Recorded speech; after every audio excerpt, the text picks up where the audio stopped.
Hey everybody, welcome What to is Funny up? Cheerios, Season 2, Episode 1, Alphabet It's here. Agencies.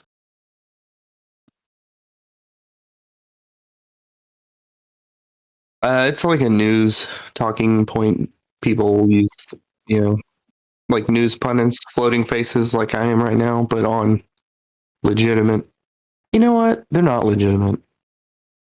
I'll say corporate entities use the term alphabet agencies. And I like it, it's appropriate. Yeah. I mean, I guess we can jump whole hog into it if y'all want to warm up, though. But there's like 17 agencies that are considered the alphabet agencies. I've seen as little as 16, as much as 18. So I'm just gonna land on 17. The video you sent is 16. Yeah, I saw another one that said 17, and then another one that said 18. But whatever. Let's kick it off with some current events. I feel.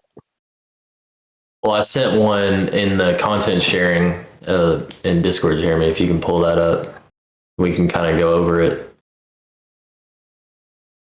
I mean, I know we did an episode last week, but it was a recap episode, so it felt a little different. That was after a week break, so this is kind of the first one jumping back into the old grind, you know. Mm-hmm. Freaking the fuck out all day, trying to do what? Said the old grind. Oh, sorry. Okay, you're both fucking talking at the same time. What did you say, Jeremy? No, what did you just say? God. All right, so we got a current event happening this week. Power crazed Biden administration, excuse me, I can't read, may ban gas stoves. So gas stoves, which are used in 40% of America's homes, are loved for their easy and speedy adjustability, may be banned by the Biden administration over concerns about their production of indoor pollutants. So if you scroll down, plees, or up, whatever the hell it is. Wait, they do indoor pollutants, as in like natural gas in your house? Is that what you just read? Yeah, the top. That is stupid, dog, because you light it on fire immediately and then you cook and then you turn it off. That's that first paragraph right there. Where? Gas stoves, which are used in 40%. I should probably pull it up. And if you scroll down, I think it said 76% of restaurants use the gas stoves. Gas is 100% the way to go, though. That's what percentage of restaurants? Because I would imagine it's like close to 76%. He has it highlighted. 76% of them Doggy, they require got to be counting. flame. They got to be counting Starbucks as a restaurant. Absolutely. A whopping 94% of restaurant owners who use gas say a ban would hurt their business. Some chefs are already rebelling. And then there's a video down there with people like strapping themselves to their stove saying like, hey, we're not moving. Whoa. You're not taking this away. That's so stupid, dude. So they banned. You want me to tell you what it is? It's literally just a fucking distraction for what's really going on and what their actual agenda is. No, That's I all think it it's is. like a.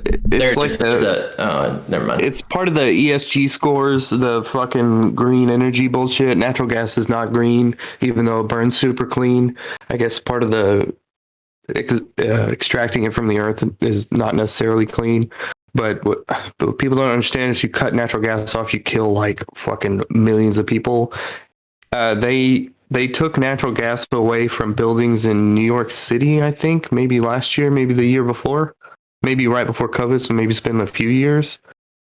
And people were freezing their fucking asses off in summer because some people in New York City, in the most impoverished portions, only had those like Dearborn heaters or would actually just turn their fucking stove and oven on, which was natural gas. Mhm. And it's when you're burning natural gas, it's way cheaper than if you're running an electric oven. It's like ridiculous. Like, did y'all grow up with Dearborn heaters? There's also little portable heaters that you plug in gas tanks. No, it's like a camping heater. They would, in like old pier beam houses, they would run an extra gas line up through the floor in the living room. Mm-hmm. If you can see some old houses where it's just capped and like my been parents painted 100 times. specifically had that done to their house. They wanted that. It would have a valve on it and it would run to a heater, like a room heater. Like That's what I was. We talking had about. one. We had one that was probably 2.5 feet tall, a foot and a half wide. Yep. Warmed the whole fucking house. That's what we used and to it use did it really, really cheap. That's what we used to use to warm the band room, practice room. Oh, I remember that. Yeah. No, I never grew up with one of those.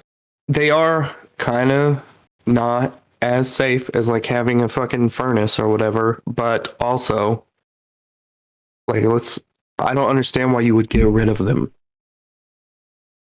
They were freezing in Action. summer. Damn, the planet's dying. Planet's dying?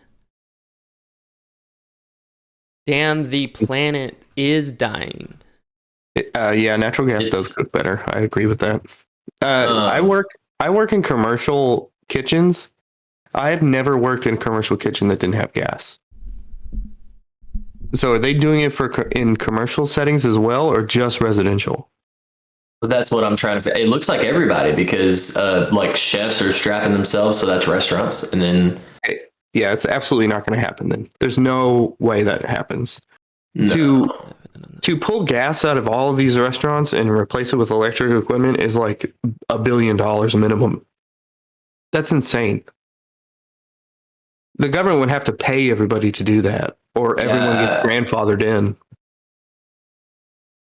Skeptics Either way, that's say stupid. any type of cooking produces potentially harmful emissions. Ventilation is really where the discussion should be rather than banning one particular type of technology. Oh, like that's what I do. Yeah, dude. Yeah, it's crazy, man. Fucking, it's so stupid. There's so many other things going on. They're like, yeah, let's focus on stoves. It is definitely dangerous if you're not responsible. I'll grant you that. For instance, I grilled burgers on Sunday before the last Rolling Third episode, and I turned the gas on my outside grill and the burner gas on, and went, oh shit, I don't have the lighter. So I went and found the lighter and came back and lit it, and it went not like super crazy, but it scared the shit out of me. It smelled like burning hair for a second. I bet it can be super dangerous. But the reason the Dearborn heaters is because it's like there's like half-ass and open flame. It's normally hidden behind plates that get real hot, but those plates get so hot that if you have like any type of drapery or something that touches it, or like a paper airplane, it is going to ignite. So it is a fire hazard in your living room, but also a fireplace is.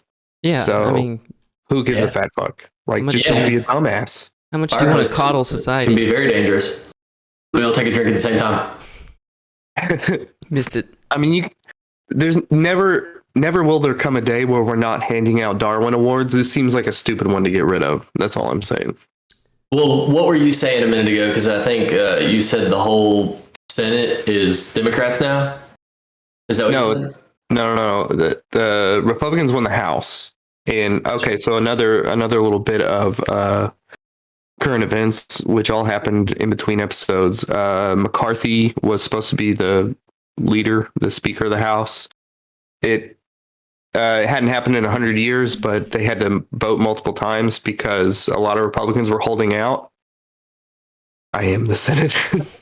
A bunch of Republicans were holding out because McCarthy is a uniparty guy, where he's just part of the people who gain power out of running for office. He's not one of the populist Republicans, and he's not like a well-meaning Democrat. He's in that middle group where you can be a Democrat or a Republican, but all you're really trying to do is make a living off the government while trying to run it. And by run it, I mean bleed it dry of donations or whatever. So the Republicans held out, and what's funny about that is there were political commentators in 2020 when the Democrats won, saying they should withhold their votes for Pelosi to get what they want, like universal health care and shit like that, on the Democratic side. And the people who said they should do that were lambasted and made to seem like fools. But the Republicans just proved that you can do that.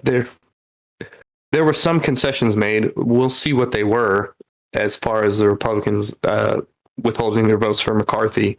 I think it took 17 votes. The last time it took more than one was 100 years ago. The last time it took more than 12 was right around the Civil War, just utter strife amongst the government type situation. But anytime the government isn't running smoothly, I'm pretty happy, so I'm down with it. But the Republicans... So McCarthy wins, and the first thing they push is they're going to not allow... They're getting rid of the 87,000 IRS agents that was supposed to get funded. I saw that. Yeah. Which is probably a lot of fear-mongering as far as them going after people that don't necessarily need to be gone after. Which is kind of made more serious when the IRS at the same time was saying anyone who gets more than $600 unaccounted for transfers in their bank account is we're going to look into them. And I'm like, that's fucking everyone, dog. What are you talking about? Yeah. I'm selling a fucking video game collection. I'm hitting that. So that all went crazy. They're getting rid of that. And now that the Republicans own Congress, bills go from Congress to Senate to the president. The president can veto. Republicans own Congress. And so now they're going, we're going to pass a bill where we're going to get rid of the 15K. IRS. And we're going to make it a consumption tax instead of a federal income tax. And it's no, you're not doing that. You're absolutely not doing that, because 4 years ago you had Congress, Senate, and the president, and you made Space Force. You're just fucking around. You're not doing anything, because as soon as you make that bill, Senate is all Democrats, and they're going to go, I'm going to wipe my ass with it and walk away. It's just the way the government functions. And then, but if you're just looking headline, you really have no idea what's going on. There's going to be crazy headlines for the next 2 years about what the Republicans in Congress are trying to get done, knowing that it will not get done.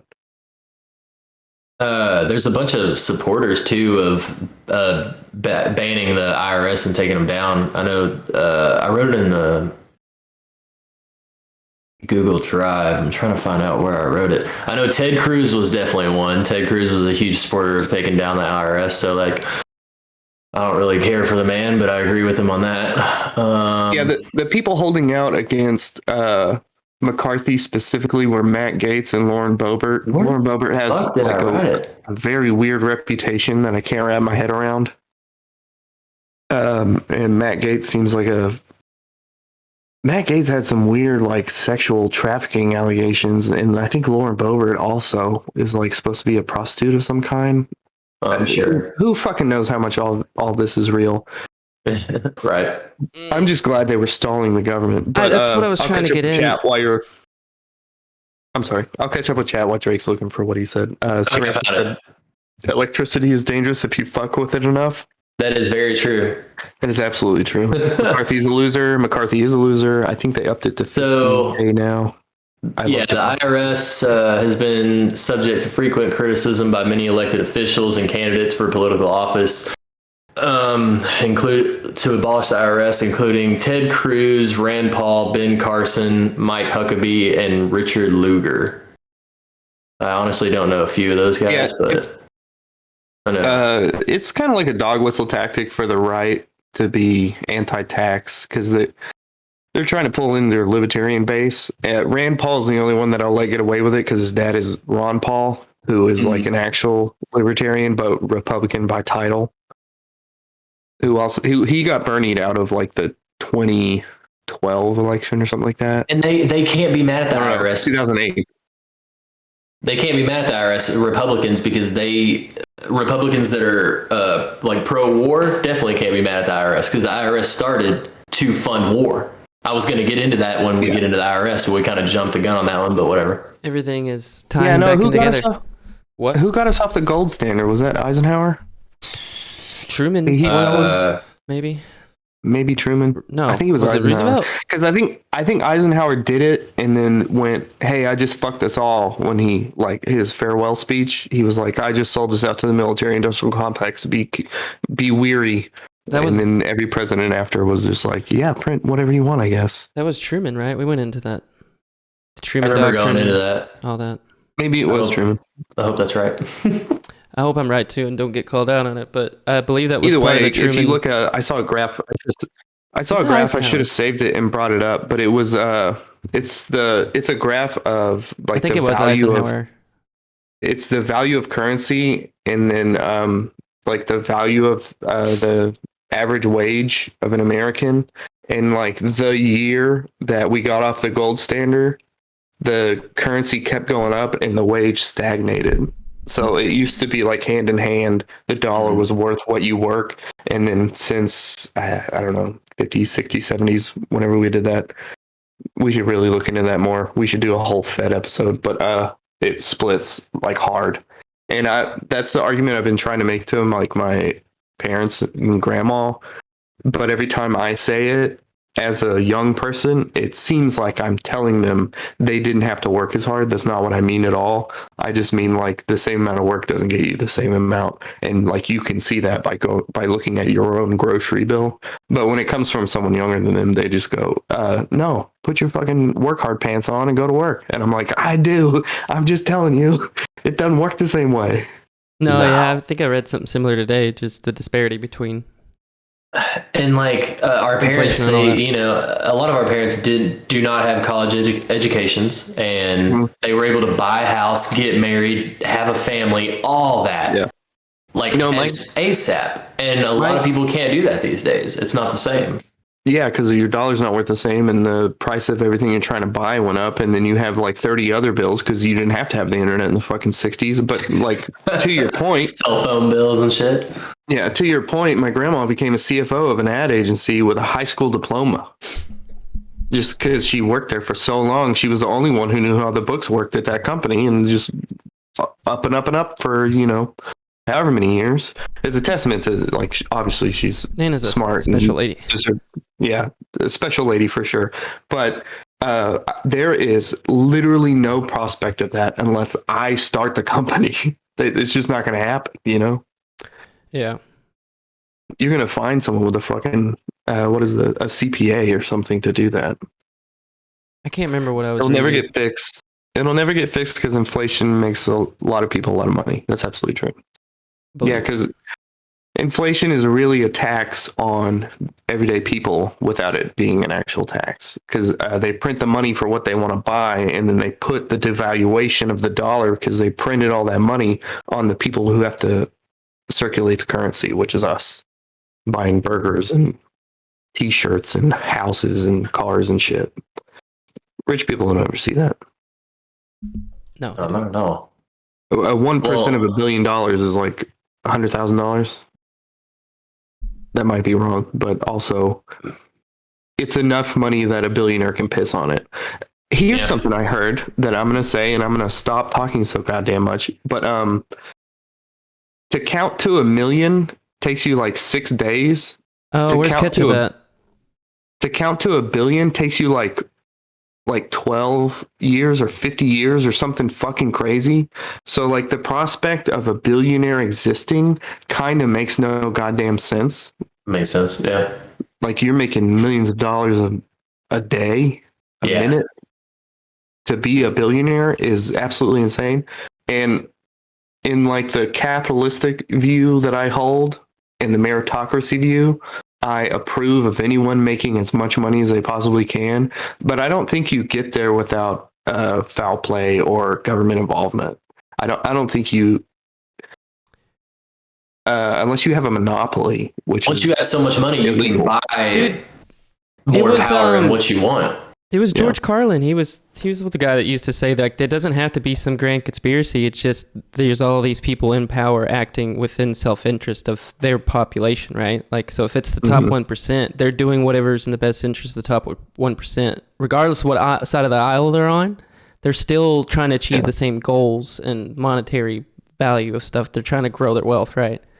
So they're Right. always And, acting within self-interest within that demographic.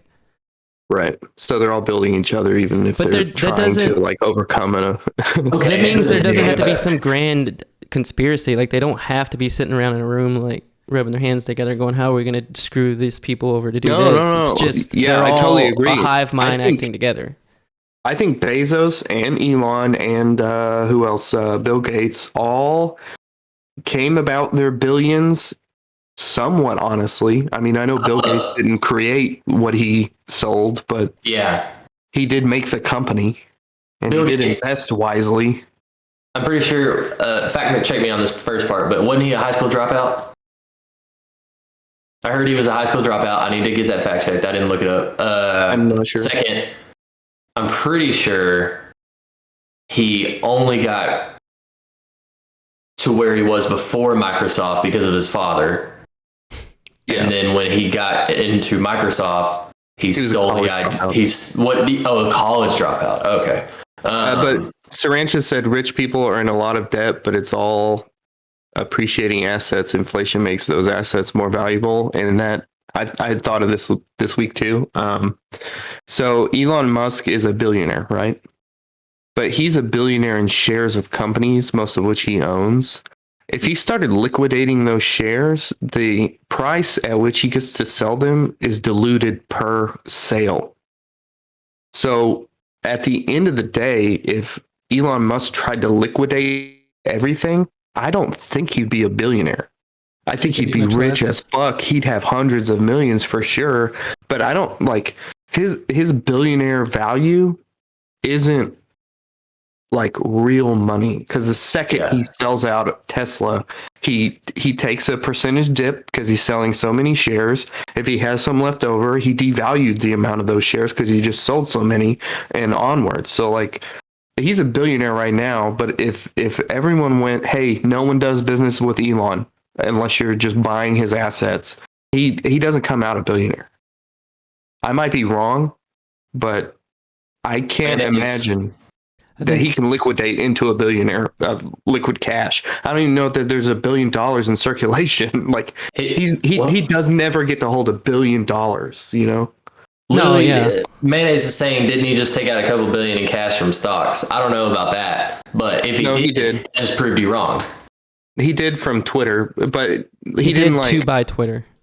he leveraged them for a loan. So when you leverage them for a loan, they don't I get you. devalue because they still exist. He's just Yeah. buying, he's just getting money for the value of them. He gets to hang on to them and he gets them back and can trade with them or whatever when he pays the loan off. But if he had to like sell portions of Tesla, the more he sells, the more devalued what he's selling is, because he's flooding the market with Tesla shares. And it's all supply and demand. So if you just like engulf the supply over the demand, then you're selling for pennies at some point. I still think he would have over $1 billion in cash if he were to liquidate everything. Because I'm pretty sure when him and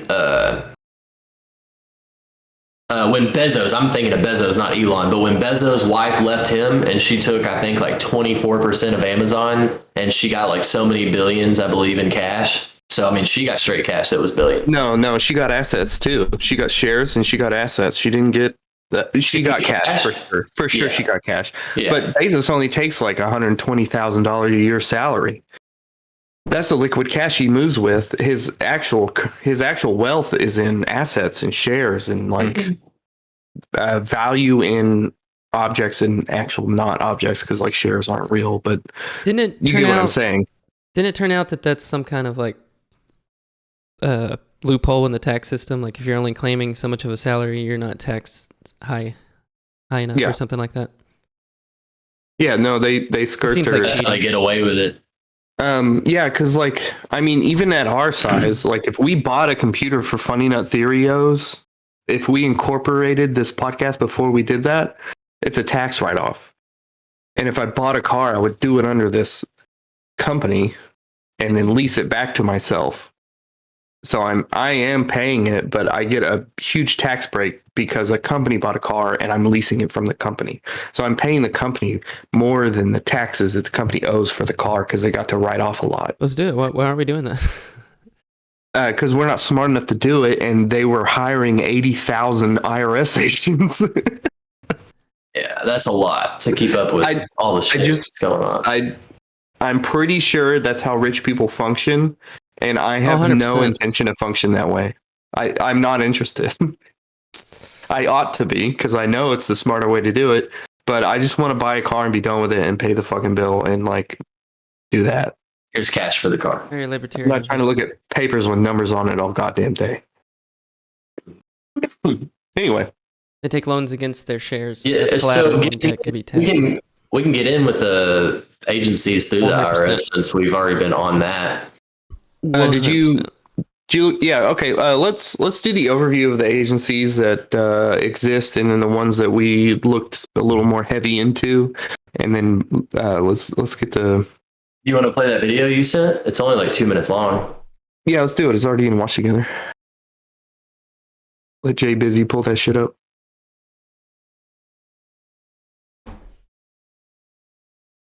Is this it? Are you going to be able to hear it? Yeah. Did you feel No, you but I can so- watch it, Oh. and I know what it says. I hear it. There are 16 different federal It's my agencies fault. I gathering can't hear it, intelligence so for the U.S. let's pretend government. I can. In 2004, a 17th, the Office of the Director of National Intelligence was set up to oversee them all. Here's what to know about America's intelligence community and how the different Do we need to pause this every so often not to get flagged? You just let it play, we can take it No, Starting with the no, armed they forces. probably have like we're not Each monetizing service has YouTube, at so least one major they'd have to like intelligence pull organization it, to support and its we could just cut information. it from the episode if we needed to. And drop a link. If you're going to talk, we're not going to play the video. I'm sorry. Live. Here we go. and how Now. the different branches operate. Start with the armed forces. Each service has at least one major intelligence organization to support its information needs. Then there are intelligence departments. Those are the offices embedded in other government agencies to enable their missions.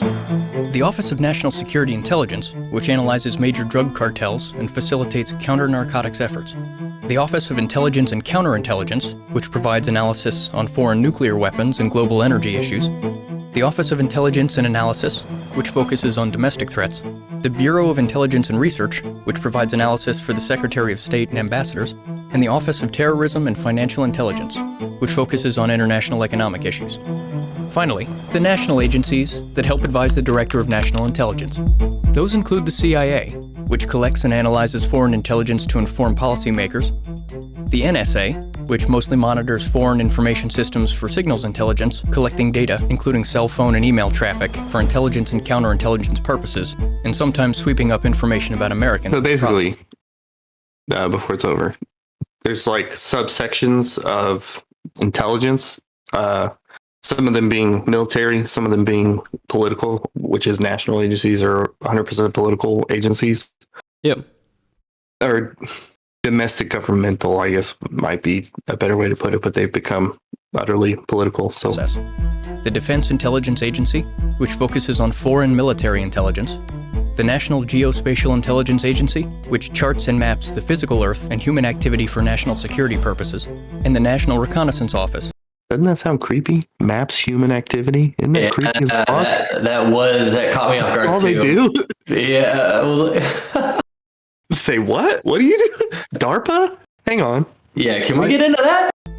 which designs, builds, launches, and maintains U.S. spy satellites. Then there's the FBI's Counterintelligence Unit, which helps protect the American homeland from foreign intelligence operations here. For the 2015 fiscal year, the White House guess requested notes on the $60 billion counterintelligence piece. for 2 programs that fund all Yeah, of these agencies combined. But that's damn, known I as the can't black hear it. budget It because does the say- breakdown All right, beyond that 60.9 billion. What is Elon worth, or Bezos, or any of those fuckers? Hang on. They're nowhere near that. Well, I don't know. 40 billion to buy Twitter? Are you kidding me? yeah, but I think he only had like half the money. No, they probably have that much. But listen to the end of this because All right, this is the sorry. black budget shit. is classified. Earlier this year, 2 House Democrats introduced legislation that would force the White House to reveal more details about how that funding is actually spent. Just a blank So check. like Bring the Yeah. answers. a significant percentage of that money, of the 60 billion or whatever. You know what? I think they probably have 60 billion. I was thinking of the Alex Jones case where he got sued for like 1.3 billion or whatever, because the talking point on that was like it's higher than like the GDP of like he would have to be like the 7th wealthiest country in the world to be able to pay that back. But he's Alex Jones. But so they probably do have that much money. But the black budget is insane. I mean, it Oh, is yeah. worth money. It's the Donald Rumsfeld before 9/11 where he goes, yeah, we lost all this money. We have no idea where it went or what it went to. And then 9/11 happens in the offices that hold all those files. This is another show, but Yeah. so Jeremy, on the outline under Clayton's notes, the breakdown has a little bit more information per agency. Like it tells what every agency is in like a 1 sentence line of what the mandate for that agency is. Kind of like that video did, but it's a little more in depth. DEA? No, Is that where you're starting at? Breakdown? no, it says breakdown guides.library. Breakdown. Good. How do I live? Oh, with it's that? more than 16 now because the U.S. Space Force Intelligence Oh, was okay. established in 2019. Space Force? There's no reader So view. Space Force opened as a military branch Mm-hmm. and immediately got its own intelligence agency. So all the military branches have their own Mm-hmm. intelligence. We don't ever hear about any of those. I was about to say, We yeah. only hear about the national or the diplomatic. And like Wonder why- diplomatic, not that much. Yeah. We're I all wonder why it's hearing- never. You hear about CIA, Army FBI. intelligence. You hear about Air Force intelligence, U.S. Space Force. That sounds. that doesn't- After the fact. No, I mean, I'm just saying that doesn't sound like. I mean, that might have been the first time I've heard about it, but I'm not surprised. Maybe there's it an was Army aliens. intelligence. No, Army intelligence is a pretty common thing you hear about. I think I can name the last time you heard it, and it's post we killed Osama and dumped him in the ocean. Well, sure, but I would say And that's. then they went, Army intelligence found him. And he went, oh, I guess that makes sense. I thought the CIA was like helping find him. They did have CIA handlers. Yeah. yeah, it gets crazy. But they Yeah, sent Green CIA Berets. was- But then it wasn't Green Berets. It was the Navy SEALs, right? Or was it Green Berets? I don't remember. I think it was Green Berets. I'm pretty sure it was Army Green Berets. I have a relative who was an intelligence Army Ranger You guys are both wrong. who like went off the map. It wasn't the Navy SEALs or the Green Berets? I'm The sorry, Army I thought you Special said Forces? Marines or something, Drake, but Marines doesn't make any sense. But it was I Navy said SEALs. Navy SEALs. It was Drake. It was Navy SEAls. United States Navy SEAls. All right, I'm full of I shit. have seen Zero Dark 30. Wasn't he Uh, cousins with George Bush though? Anyways, It was Obama that was president. He's the one that made the call, but that's some fucking bullshit. Yeah, dog. And it was May 3rd, so it's like a really good birthday present for me because it's a one day after. But also, like, why'd you dump him in the ocean? Because they didn't. I'm not going to say that because they might have, but I've seen conspiracies saying they didn't. I think that I heard that it was like per the religion or something, which I don't know about at all. But I cannot imagine that the Muslim religion is if you die, someone needs to dump you in the middle of the ocean.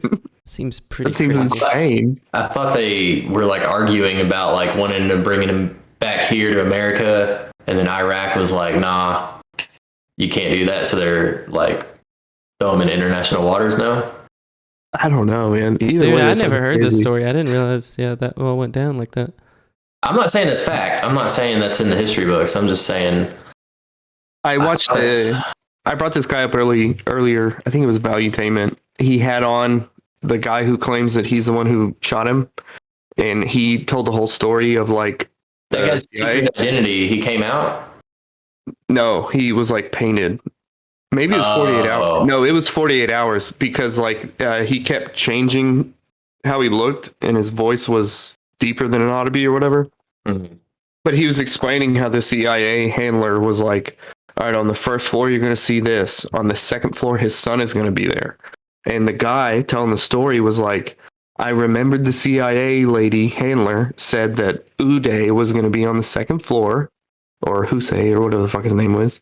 And so they're on the second floor, and there's one guy with an AK, and they're in the stairs trying to be quiet, and he just goes, Uday. And the guy popped his head out, and they killed Yeah. him. Hey, can I tell you a story now?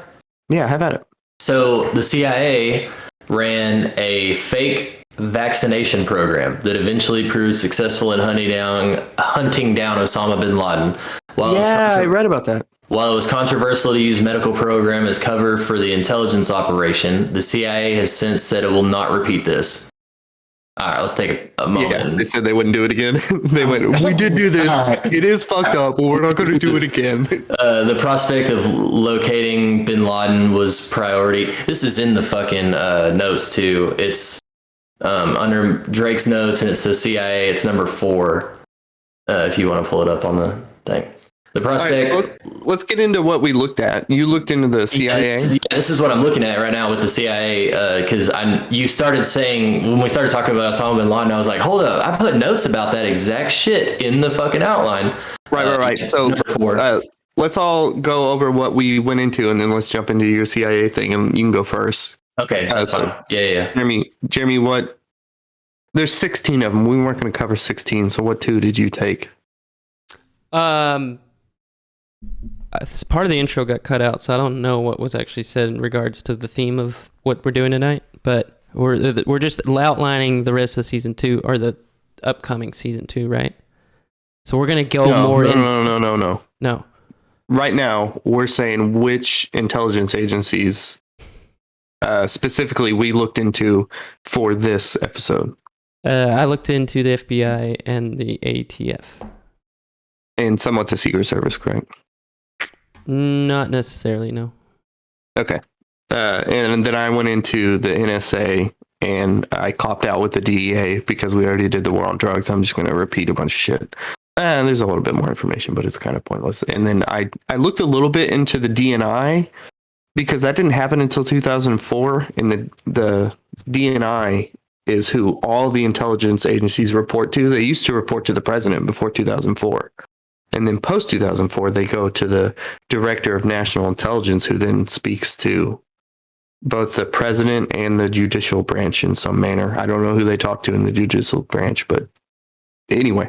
What organization so are you Drake- talking about? Drake, what? What organization are you talking about? The Director of National Intelligence. Kind of the head of all the agencies since Yeah. 2004. DNI? Yeah. I've never heard of them And- before. And that's what is really weird, is that it is like an appointed political office that you've probably heard the name of a couple of them, but they're so important that we ought to know what all of their fucking names are. Yeah. for Isn't real. DNI director of the cabinet? No, DNI is the director of national intelligence. And I think the last one under, I know James Clapper was one, and I know right now it's a lady, but I don't even know her fucking name, and that terrifies me. That she's disseminating all the information from the intelligence agencies, all these alphabet agencies. She gets all the information, and she decides who gets to know what. A lot of But power. anyway, so Drake, you went into the CIA and The IRS. IRS. We kinda I don't think already that's talked about it technically a on the little list, but it is an alphabet agency, so we'll take it. Jeremy told me to look at the IRS, so you can blame Jeremy. Well, Well, it's I- sketchy as fuck, bro. Well, we've already been talking about it. It's relevant. Like I have a lot to say on it. Oh, here's a bonus current event. Thomas Massey is putting forward a bill to audit the Fed. He's a congressman. It's not going to happen, but it's interesting, and I hope it does. Be cool if they get audited. So I started with the CIA. So the CIA was created on July 26 in 1947 when Harry Truman he signed the National Security Act into law. A major impetus for the creation of the agency was growing tensions with the USSR following the end of World War II. Basically, the NSA Act was a law enacting major reconstruction of the United States government's military and intelligence agencies following World War II. Did they collate other former things to create the CIA, or was it kind of like fresh and new? Well, it was the OSS before it was the CIA. Right. Okay. So it was already like a thing. They just made it more official after World War II when we grew as a nation, I guess. Yeah, no, from like 45 to like 55, a lot of these agencies changed their name and like took on the responsibilities that we know now. So that's why I asked. But anyways, and the director of the CIA, they are picked by the president with Senate confirmation, and they only report to the director. I'm sorry, that director reports to the DNI, Congress, and the White House. So I think that's what you said a second ago, right, Clayton? Is that they don't just answer to the president now; they answer to them. They mostly go to the DNI. I think they only report to Congress through committees, or there's intelligence committees in Congress that I think the CIA is forced to like subpoena to testify in front of Congress. I don't think they're allowed to say no to testifying in front of Congress, but they are allowed to say, I'm not allowed to tell you that over and over and over. It was the Freedom of Information Act. You have the right to like file a claim for information.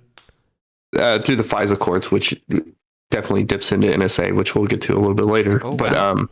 So as far as like, I think the CIA director gets to decide who gets to know what, but the DNI gets to know the most, and then the DNI gets to decide who gets to know what he even knows. Does that make sense? So there's like veils of... You only get to know if you're at a certain level. It's Right. very secretive throughout. And so that's why a lot of people didn't even know about a bunch of operations going on throughout the CIA, because not every CIA agent is going to know about every project. You know, Right. You're only going to be knowing what you're working with, so you don't have information that if they were, because the whole, as y'all know, the whole deal of MK Ultra was to get information out of POWs, and then it completely 180.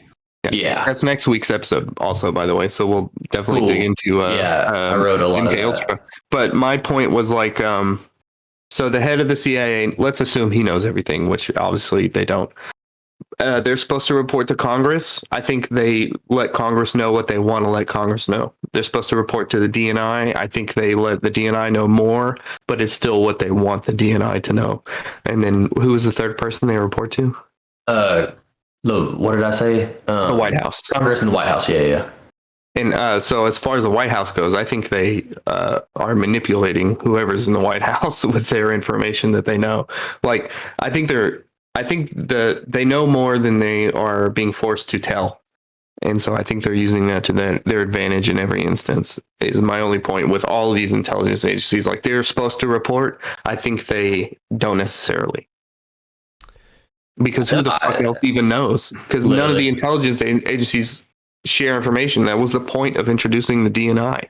And there's your like black budget. Like you don't know Yeah. what's going on finance wise. You don't know what's going on intelligence wise with any of them.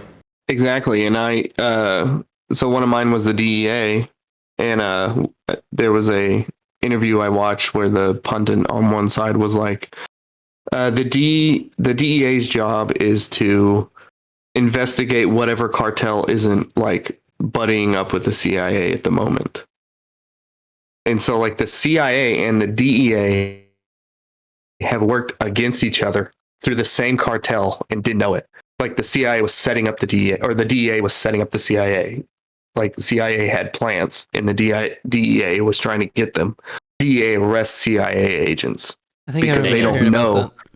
Because they don't know they're working the same fucking case on the same fucking cartel. And it turns out that the whole situation is all American like agents. Dude, So- getting Yeah. into, I'm not changing the You were able subject, to find out through that. but there was a big argument. When I was doing the ATF research, there was a big argument that a lot of these 3-letter organizations are really, like, the evidence shows that they're incompetent.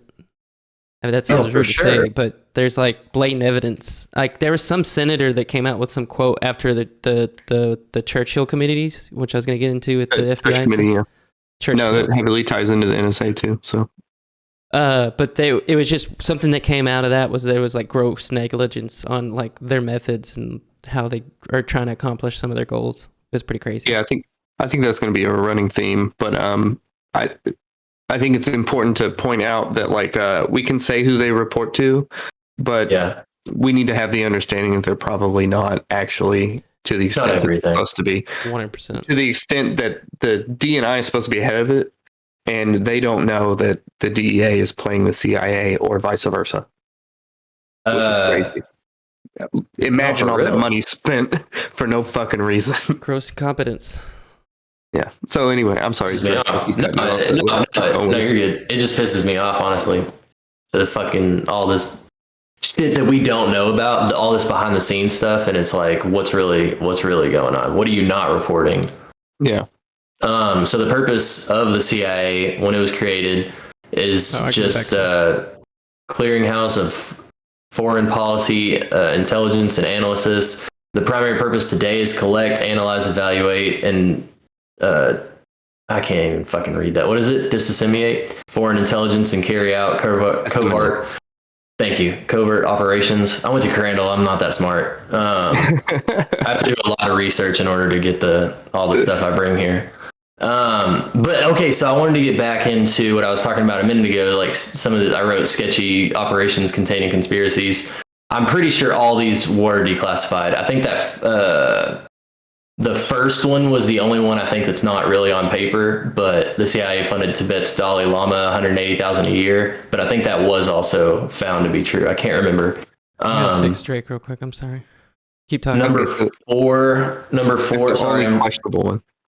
yeah, it's the only questionable one. So number 4, like I was saying, the fake vaccination program was to capture Osama. The prospect of locating Osama had been priority 1 and clearly trumped any ethical conflict someone might try to find here. The CIA had tracked a courier to the place where they suspected bin Laden was hiding, but were struggling to confirm the absolute certainty that he was in fact inside. So they had bin Laden's DNA on file thanks to the fact his sister lived in Boston. So if his sister lived in Boston, he had to be Boston. He had to be a fucking CIA asset that's related to George Bush. We already talked about all this. Well, let's continue. No, I'm going to add another little piece because within the last 5 years before he was caught, he had kidney failure and went to an American hospital in Saudi Arabia. Saudi Arabia, I actually met a kid who went to an American high school in Saudi Arabia. Man. So, like, there are pockets of just American cultures within Saudi Arabia all over. He went to one of the hospitals, like probably near the high school that the kid I knew went to, type situation. Maybe not the exact one, but the same similar community pocket of this is an American hospital in Saudi Arabia for dialysis for a failing kidney, like before they found him. What? How would they have not found him through the American Because they hospital. weren't really looking, is Or what I'm they- saying. Never mind. That or he had help. And so, like, did they have his DNA? 100,000%. I'll Google it while you continue your point. He's got it right here on his notes. Well, Dialysis? No, I thought you were talking about something else. My bad. oh, you can pull that up. So the agents realized if they could not contain DNA from one of bin Laden's children who were living at the compound with him and match it to his sister's DNA, they could confirm with a high degree of certainty that bin Laden was indeed inside. They enlisted the help of a Pakistani doctor who went throughout the city under the, what is that word, Jeremy? Guise of the vaccination program, identifying each address, administering vaccinations, and obtaining DNA samples. Eventually, they identified bin Laden's DNA through his children, and the rest is history. That's when the Navy SEALs went in, killed his bitch ass. Unless you don't believe it, it's up to you. Who said Drake's shirt? Because I did want to show off my t-shirt. I wore said this it. for a special. It's a very badass shirt. I love it. It's a Bigfoot holding an alien I couldn't even instead tell it. I of thought it was Mary- like a. instead of Mary holding Jesus. I like that. I like that a lot. Thank you. Okay, so I Googled Osama kidney disease, Saudi Arabia. I'm auto getting a Snopes saying in 2001 he himself said that his kidneys were fine. But that's before, obviously he didn't die till like 2008, 2009, 2010 maybe. No, it was like 12. Are you guys not looking at some page, Yeah, you might be Wikipedia page right. right now? Hold on. Let me. I didn't write down Osama's death. No, so what I'm saying is that what I said may be wrong based off a Snopes thing that I'm May saying. 2011. But also- Sorry. I also don't trust Snopes, so I'll have to dig deeper to decide if that's true or not. So sorry for just saying it like I knew it was. Anyway, Scratch that. continue. Don't clip that. Well, that was that one. There's just a bunch of shit that the CIA has done that's been sketchy. These are just some of the ones I wrote. Like they used weather modification as a weapon in the Vietnam War. It was called Operation Popeye to flood roads where weapons were being brought through. They basically wanted to just it was really bad rains through I think it was Southeast Asia or whatever, and they just started flooding the shit out of it. I don't know how all that works. They went real deep with the science on it, with all the making it. Apparently, if you make it rain on one side of the nation, it will cause the other nation or the other side of the nation to Drought. Yes, thank you. I've been trying to get into the weather modification, but dude, it's freaking crazy, and like the chemtrails and all that stuff. It's a lot to dig into. No, Saudi Arabia openly does that. Like the richest deserts or the richest countries in the middle of deserts openly seed their clouds to make it rain. It is known they do it. It is possible to do it. So We're gonna have to do something on that because I need some more supporting evidence, and that's not science. as far as seeding clouds, it's 100% possible. I don't think Pump that water chemicals- into the seeding atmosphere. clouds. How would you do that on the scale of creating weather systems? Doggy, I'm not a scientist. I don't know. I'm just saying I know they can make it rain. They make it rain on them hoes. And make it rain for shit like that's it. Think of Forrest Gump, and when it's just raining, that's Operation Popeye. That's I a do it in monsoon. Dubai. That's different. That's natural weather. They use the monsoon to their advantage to get more rain and flood where all those roads they had certain roads where all the weapons and all the stuff for the war was being brought through in Vietnam, and the CIA wanted to flood that. That was the main purpose, was to flood the roads. So they used the floods that were already happening to their advantage. It's called cloud seeding. They pump shit into the atmosphere and it makes the clouds drop all their moisture. There you go. You have to have the moisture in the first place to create the cloud. Cloud seeding. Hang on. Cloud seeding is a type of weather modification that aims to change the amount or type of precipitation that falls from clouds by dispersing substances into the air that serves as cloud condensation or ice nuclei, which alters the physical processes within the cloud. Its effectiveness is debated. This is Wikipedia, so. This is blowing my mind.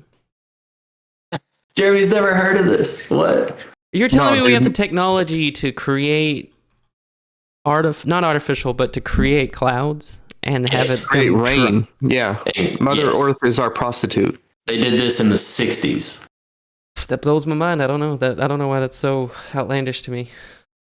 It's because it is outlandish, but unfortunately, it is also true. So I did write a bunch of stuff about MK Ultra. I don't want to get too far into that if we're going to jump into it next week. But we should definitely do a weather modification episode too.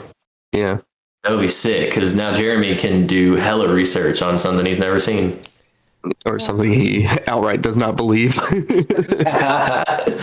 I don't know. I feel like if we did have something like that, I would have heard about it. It would be common knowledge. Okay, so I think we were talking about formatting. I think we each have half an hour to talk about our given intelligence agencies because we took about half an hour with current events. So you got 5 more minutes straight. Within the next 5 minutes. That sums it up with the CIA. The IRS we talked a lot about already. So it did start in 1862 during the American Civil War. President Abraham Lincoln. This is the IRS. I'm switching over. The IRS, it stands for Internal Revenue Service. So in July 1862, during the American Civil War, President Lincoln and Congress passed the Revenue Act of 1862, creating the Office of Commissioner of Internal Revenue and enacting a temporary income tax to pay for war expenses.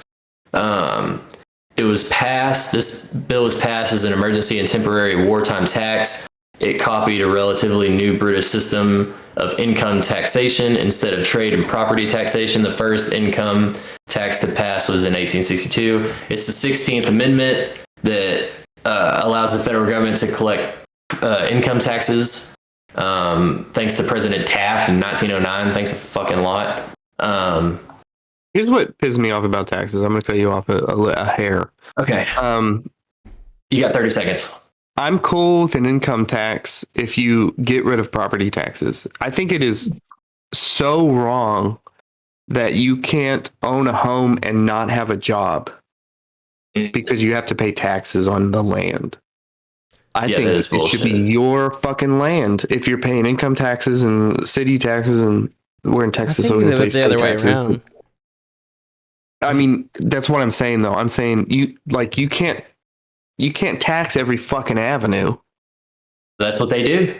And in my ideal world, I buy a plot of land and you leave me the fuck alone forever. So if I can just survive on a plot of land, that's what I'm gonna do. And that's my point. I don't pay income tax because I don't make an income. So think about it.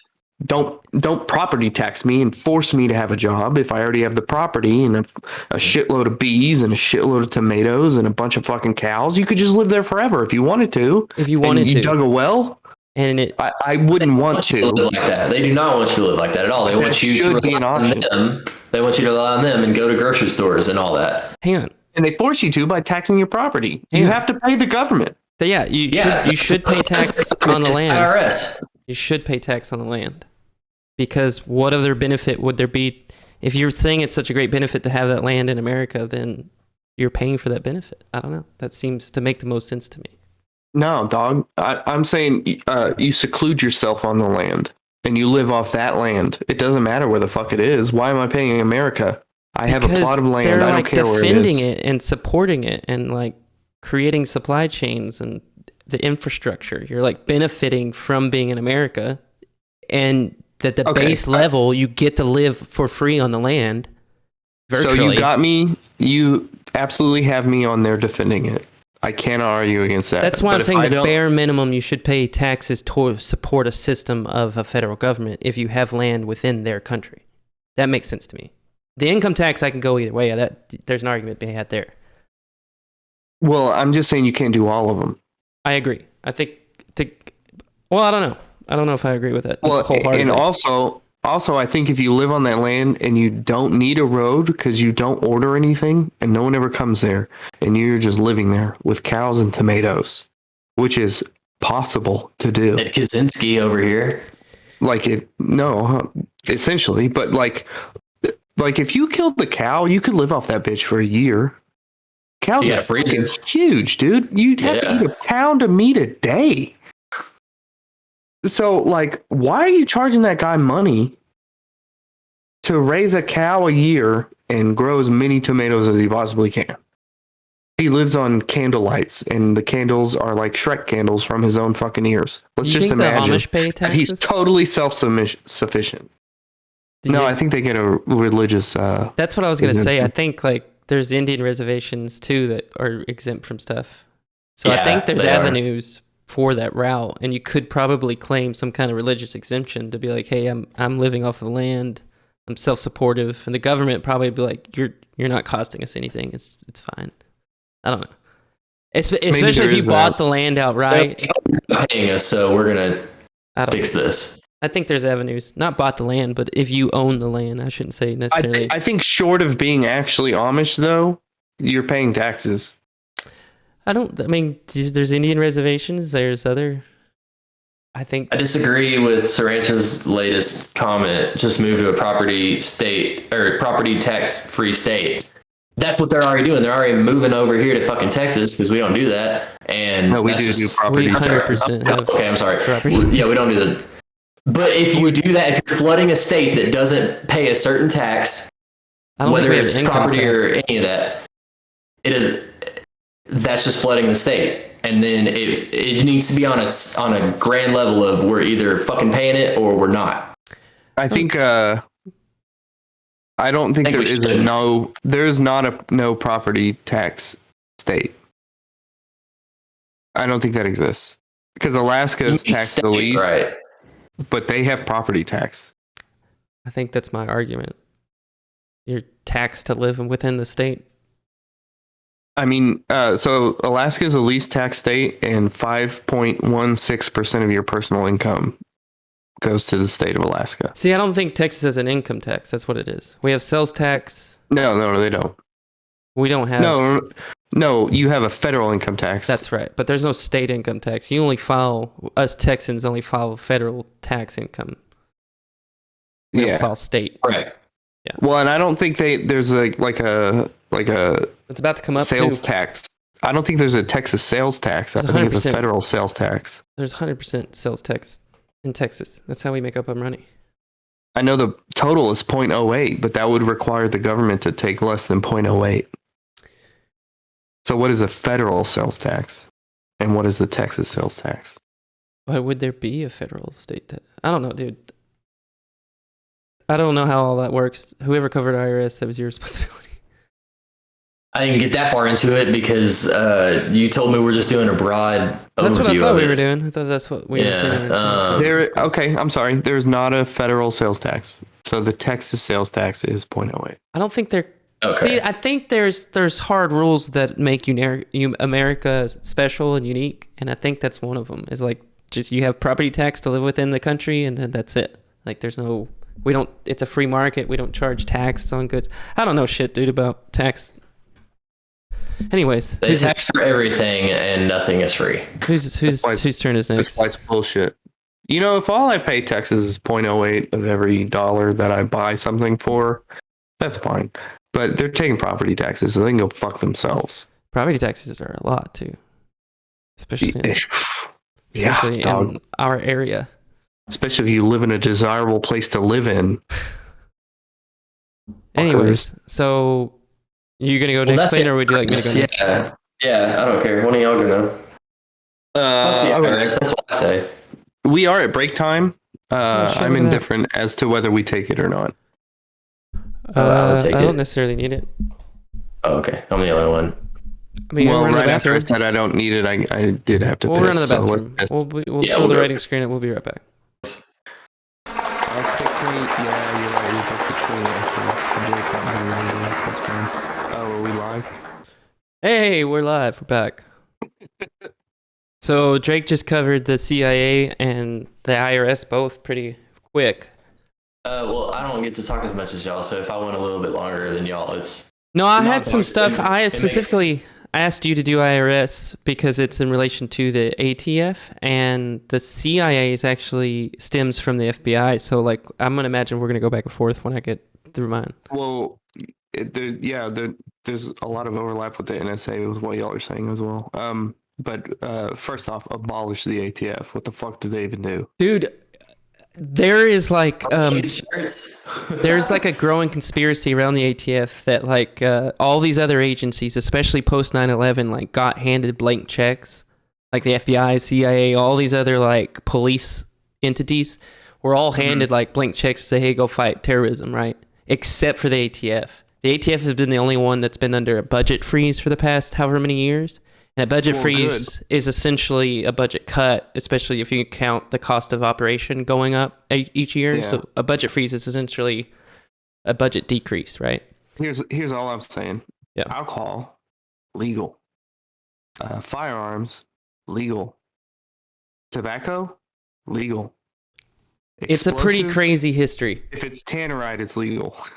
They got Obviously, into there's illegalities around there, but fuck that whole agency, dude. Like, there's stop doing some that. pretty crazy shit about the ATF that I didn't know about. But there was a documentary on Netflix not too long ago about Waco that was ATF and the FBI fucking up. There was another event in Idaho before that.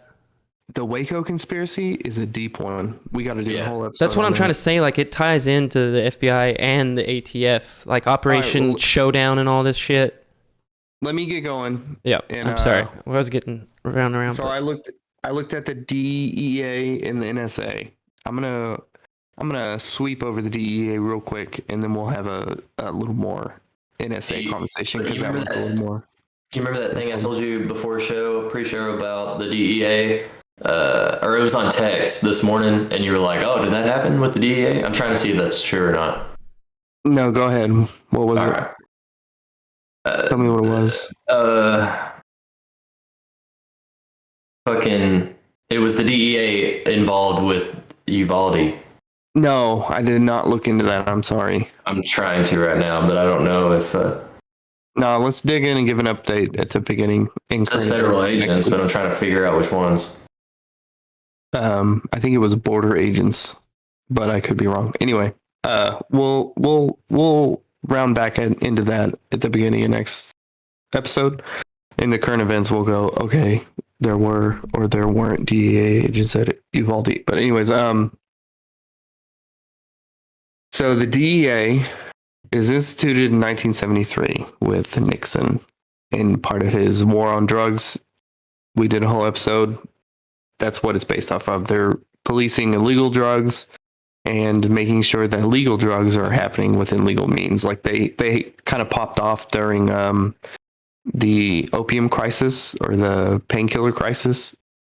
That was kind of within their wheelhouse, making sure like they were taking doctors' licenses away and shit for prescribing too DEA? much. Yeah. Mhm. That seems like an overreach. They would bring the charges, and then whatever board holds their license would revoke it because the DA charged them or convicted them, or however that court system functions, which is the DA provides evidence, and then the state attorney would prosecute them or not. So it gets in the weeds, but when I read that, it kind of read to me as if the DEA. It feels to me that the DEA knows that their job is impossible and they just try to make money for themselves and the federal government off of the absolutely unattainable goal of eradicating illegal drugs. And I think that's why marijuana is still legal, because that's their cash cow. Mm-hmm. And it's in here, let me Jeremy, will you pull up so under breakdown I have the DEA section on the outline. Mhm. The second link of the 3 in a row. Do you Mhm. see that? Mm-hmm. Pull up that second link, Mm-hmm. because one of they're calling him the most corrupt DEA agent ever or whatever. Hank Schrader? He wasn't corrupt. He was Yeah. one of the good ones. He was not corrupt. No. His name Blasphemy. was Did you know IZ something weird. I couldn't pronounce it when I read it. Jose Irizarry? Yeah. Irizarry? I was just calling him Jose Izzy. But so Not he got even arrested close. because he is doing like mega illegal shit, like taking bribes go like setting up Horse drop offs in cars. places where he knows that he can like just grab the money and pay for hookers and blow and alcohol or whatever, like went nuts or whatever. And when he got arrested, I think he got like 13 years or whatever, which in the sense of a prison term is not a huge amount, especially if you're working for the federal government. But he was saying that he knew a bunch of agents, even like tenured agents or whatever, were doing the same thing, and that the sense That's of right the here. DEA is that everyone knows their job is impossible, so they just take advantage of what they can take advantage of while pretending to police illegal drugs and stuff. And Wow. I like wholeheartedly believe that that is what the DEA is doing, and I think that's why all of the like we talked about on the war on drugs, but all those South American drug cartel runners, the cartels are running drugs. And the DEA is like walking them across the border in planes or whatever. Like land in Arkansas, Clinton owns that shit. Arkansas is kind of in the middle of the country. You can get it wherever you want to. I think that's why the DEA is so singularly corrupt, because all of them know that their job is impossible. There was a lady, her name starts with a B and her last name is Nelson. But she was like the PR for the DEA, and she did a little bit too much reading into marijuana and was like, oh, there's a drop in opiate addiction if you allow them to smoke marijuana to get off of it. So why are we prosecuting? She quit the DEA as their PR person because she was like, no, there's like studies. It's statistically certain that people will get off opiates, which is a problem, and get on marijuana to get off of opiates, which is, I mean, it can be a problem for some people, but is less of a problem for sure than opiates. Like you're not going to throw up if you don't have it the next day type situation. So she Yeah. quits the DEA.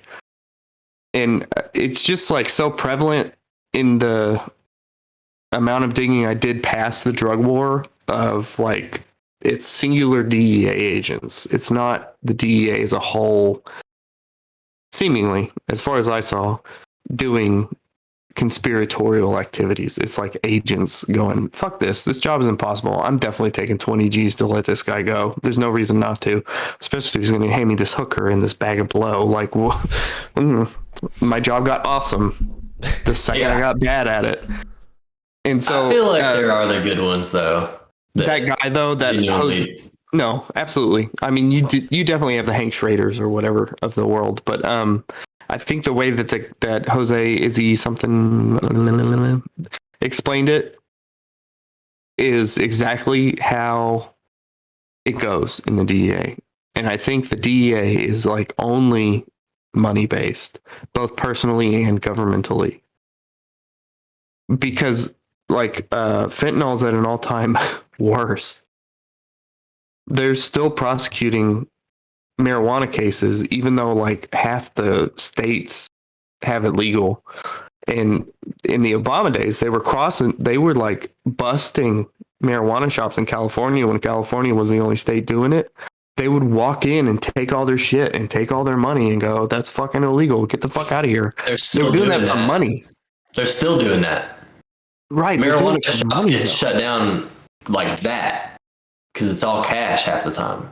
They're either so deluded that they do think they can fix the problem, or they know that they can't and they're just milking it. Dude, I And heard some I crazy think shit. At this point, it is so obvious to Drake just every reminded me of it. American that they are just milking it, and that is how that is how that train is going. It's just a fucking milk farm. There was some news article that came out that the like these marijuana shops are operating not on a federal level, right? Like none of the banks will accept their money, right? Right. Because of the federal government. They're like, hey, you can't do that. Don't condone it or whatever it is. Whatever their excuse was. Yeah. So there's a Change the line item from weed to literally anything else, and we'll open you a bank account, please. That's a lot of money we would like to change hands. there's a disconnect between the federal government doesn't count it as like legal revenue. They won't let you put it into a bank account, stuff like this. So they do that. And then their next step is to say, hey, it's way too dangerous to have that amount of cash laying around. Like you can't have More than just 10 safes. Gs. Yeah, it's illegal. So us, the federal government, are going to hire private security people to come pick up this cash, take it back to the federal government depositories, deposit it into our government accounts, and then give you a digital deposit into your bank account. The government is laundering the money for the weed shops back into itself and washing clean DEA, whatever money into it. It's insane. And they used to have to do it illegal with the cartels and like Noriega and all that shit. That's insane, what I'm saying. Like, dude. The DEA is only a money operation. And like, so they started in Prohibition. It wasn't called the DEA. It was called, what was it called? Oh, it was called the Bureau of Prohibition in 1927. And they were enforcing the 18th Amendment of the Constitution, which is now not an amendment anymore. And then it turned into the Bureau of Narcotics and Dangerous Drugs. And then in 73, it was combined with a bunch of other organizations and made the DEA. But like so they have very inconspicuously changed it from like we're trying to get rid of drugs to every time we get rid of drugs, we make a shitload of money, which is crazy and backwards. And I spend too much money on the DEA, or too much time on the DEA. I'm meant to spend all this time on the NSA because they date back to 1917. And kind of their inception, the NSA is like wartime. Let's decode enemy codes. And it started as a cipher bureau of military intelligence. And it was 3 months after we declared war on Germany in World War One. In 1919, which I think is post World War One, I would have to double check those dates. But they moved from military to diplomatic surveillance, and they started. So this is like the inception of telephones, or right before it. They had deals with Western Union and like all the telegraph companies. They were intercepting every telegraph in 1919, especially like if it was crossing when was Snowden? the sea or borders. 2013. 1918 is when World War One ended. Okay, so yeah, right after World War One, they started intercepting every telegraph. They were cutting telegraph wires. They were intercepting them and deciding which ones got to go. And they had deals with Western Union and all of them, and were just like running that shit. And the guy who ran it was named Herbert Yardley. And in 29, they shut the agency down. The Secretary of State, Henry Stimson, shut it down. Power to that guy. It's like the first politician I ever read about who shut down a fucking, cited moral opposition.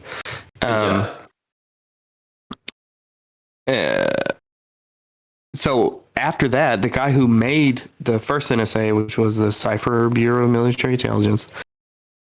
Oh, you're highlighting shit. Okay. What does that mean? I mean, what was happening. Though his reasoning may have also been partly financial. Was he getting money for saying this stuff? I don't understand. No, he was like trying to cut government bloat. I really like this Henry Stimson guy. We need more of those currently.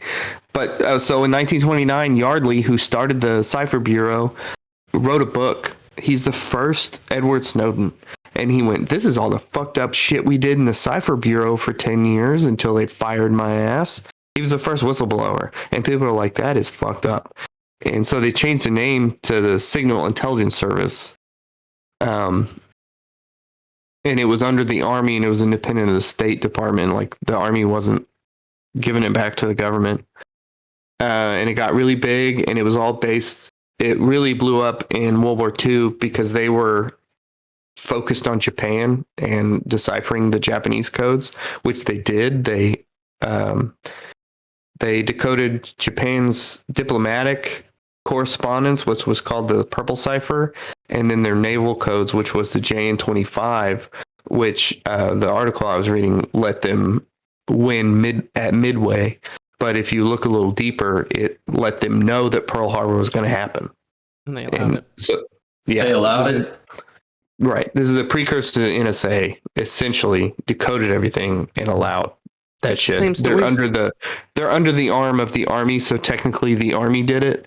But in 1952, Truman reorganized them into the NSA from the SIS and didn't tell anybody. The memorandum that was sent was 7 pages and it was classified.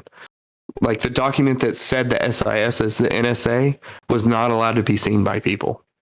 And the NSA didn't really come to the surface until the Church Committee.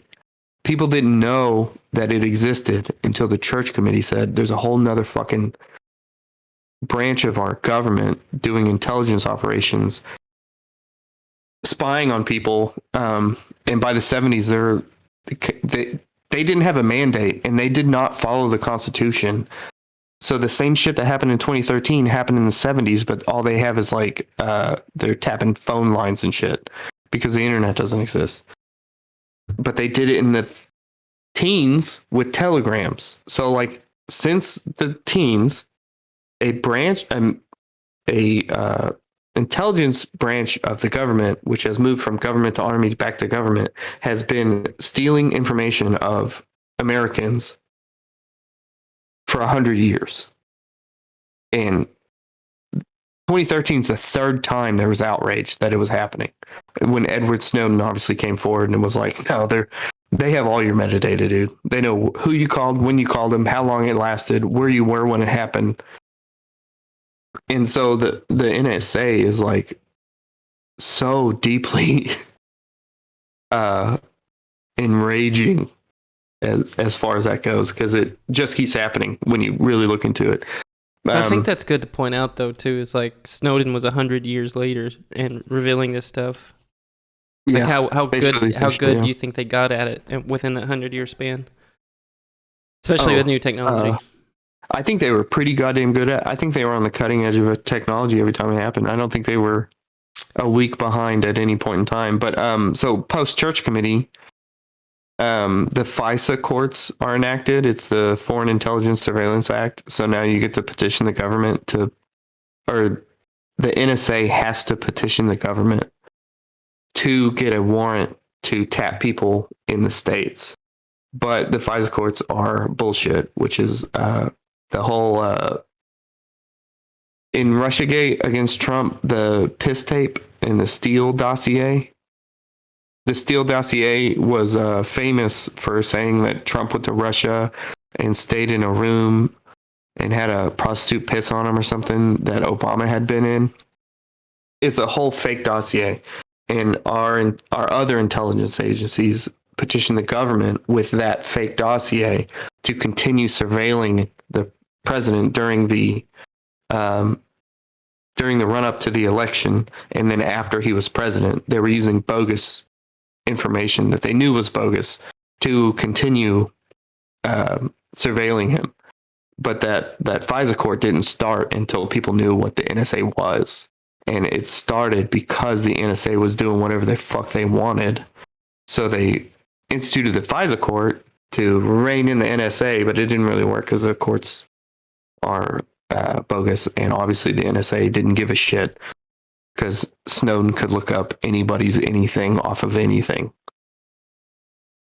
So the tentacles of the NSA are fucking deep. And here's something that I had no idea. Here's a quote from an article I read. It said, "It was a surprise to Congress that the Senate Intelligence Committee reported, by the budget yardstick, the most influential individual in the intelligence community is the director of the NSA, who, including his new role of chief of the Central Security Service, manages the largest single program contained in the national intelligence budget. They get the most money. They have the most people." They have the most employees under their umbrella. The CIA and the FBI are the big bad guys, but the NSA really actually knows everything. And they are the largest. Like it was $60 billion or something. 40 billion went to these agencies. I would have to imagine obviously the largest portion went to the NSA, but I think it's probably more than double. I think it broke it down. I think that video broke it down and showed where all the money went, but I think 60.9 billion or whatever was just the total. Yeah. Yeah. And so I'll end the tirade on the NSA, which will never get old to me, with this next line from another article I read. I really should start pulling the URLs so I can tell you where I got it from. But it says, despite its size and power, no law has ever been enacted prohibiting the NSA from engaging in any activity. There are only laws to prohibit the release of any information about the agency. No statute establishes the NSA. This is what Frank Church said in the Church Committee, or defines the permissible scope of its responsibilities.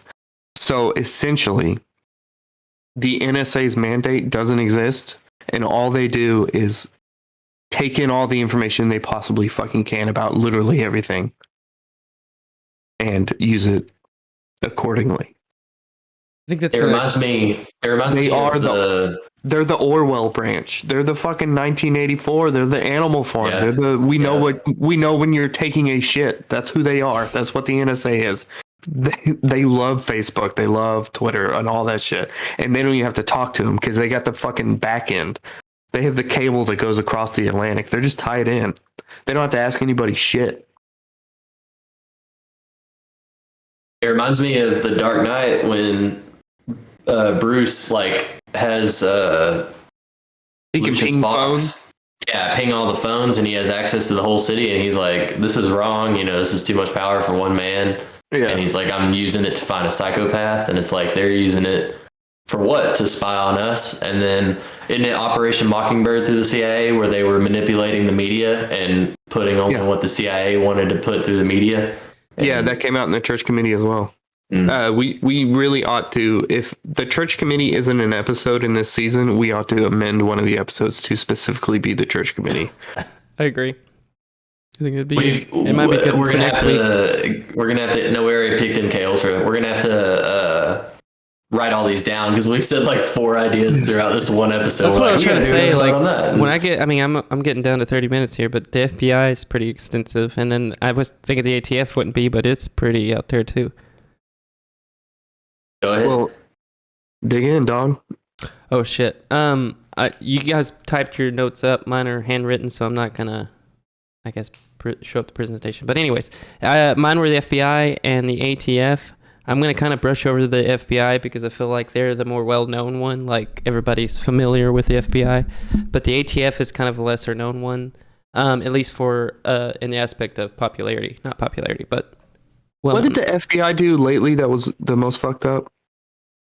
They did something very recently that was, like, questionable at best. I think they came out that they were just a tool for the Democrats to do stuff to Trump or something like that. Yeah. Oh, no, yeah. They were in the Twitter files. You're right. They were in their Twitter files. Yeah, they were used to get the media.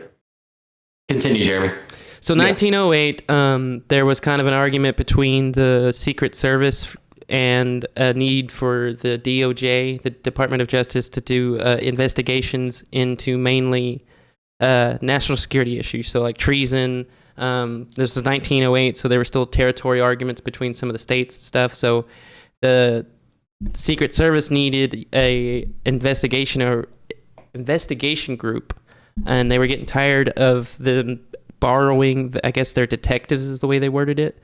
So they created the FBI, right? So they were in charge of investigating treason, territory arguments, stuff like that.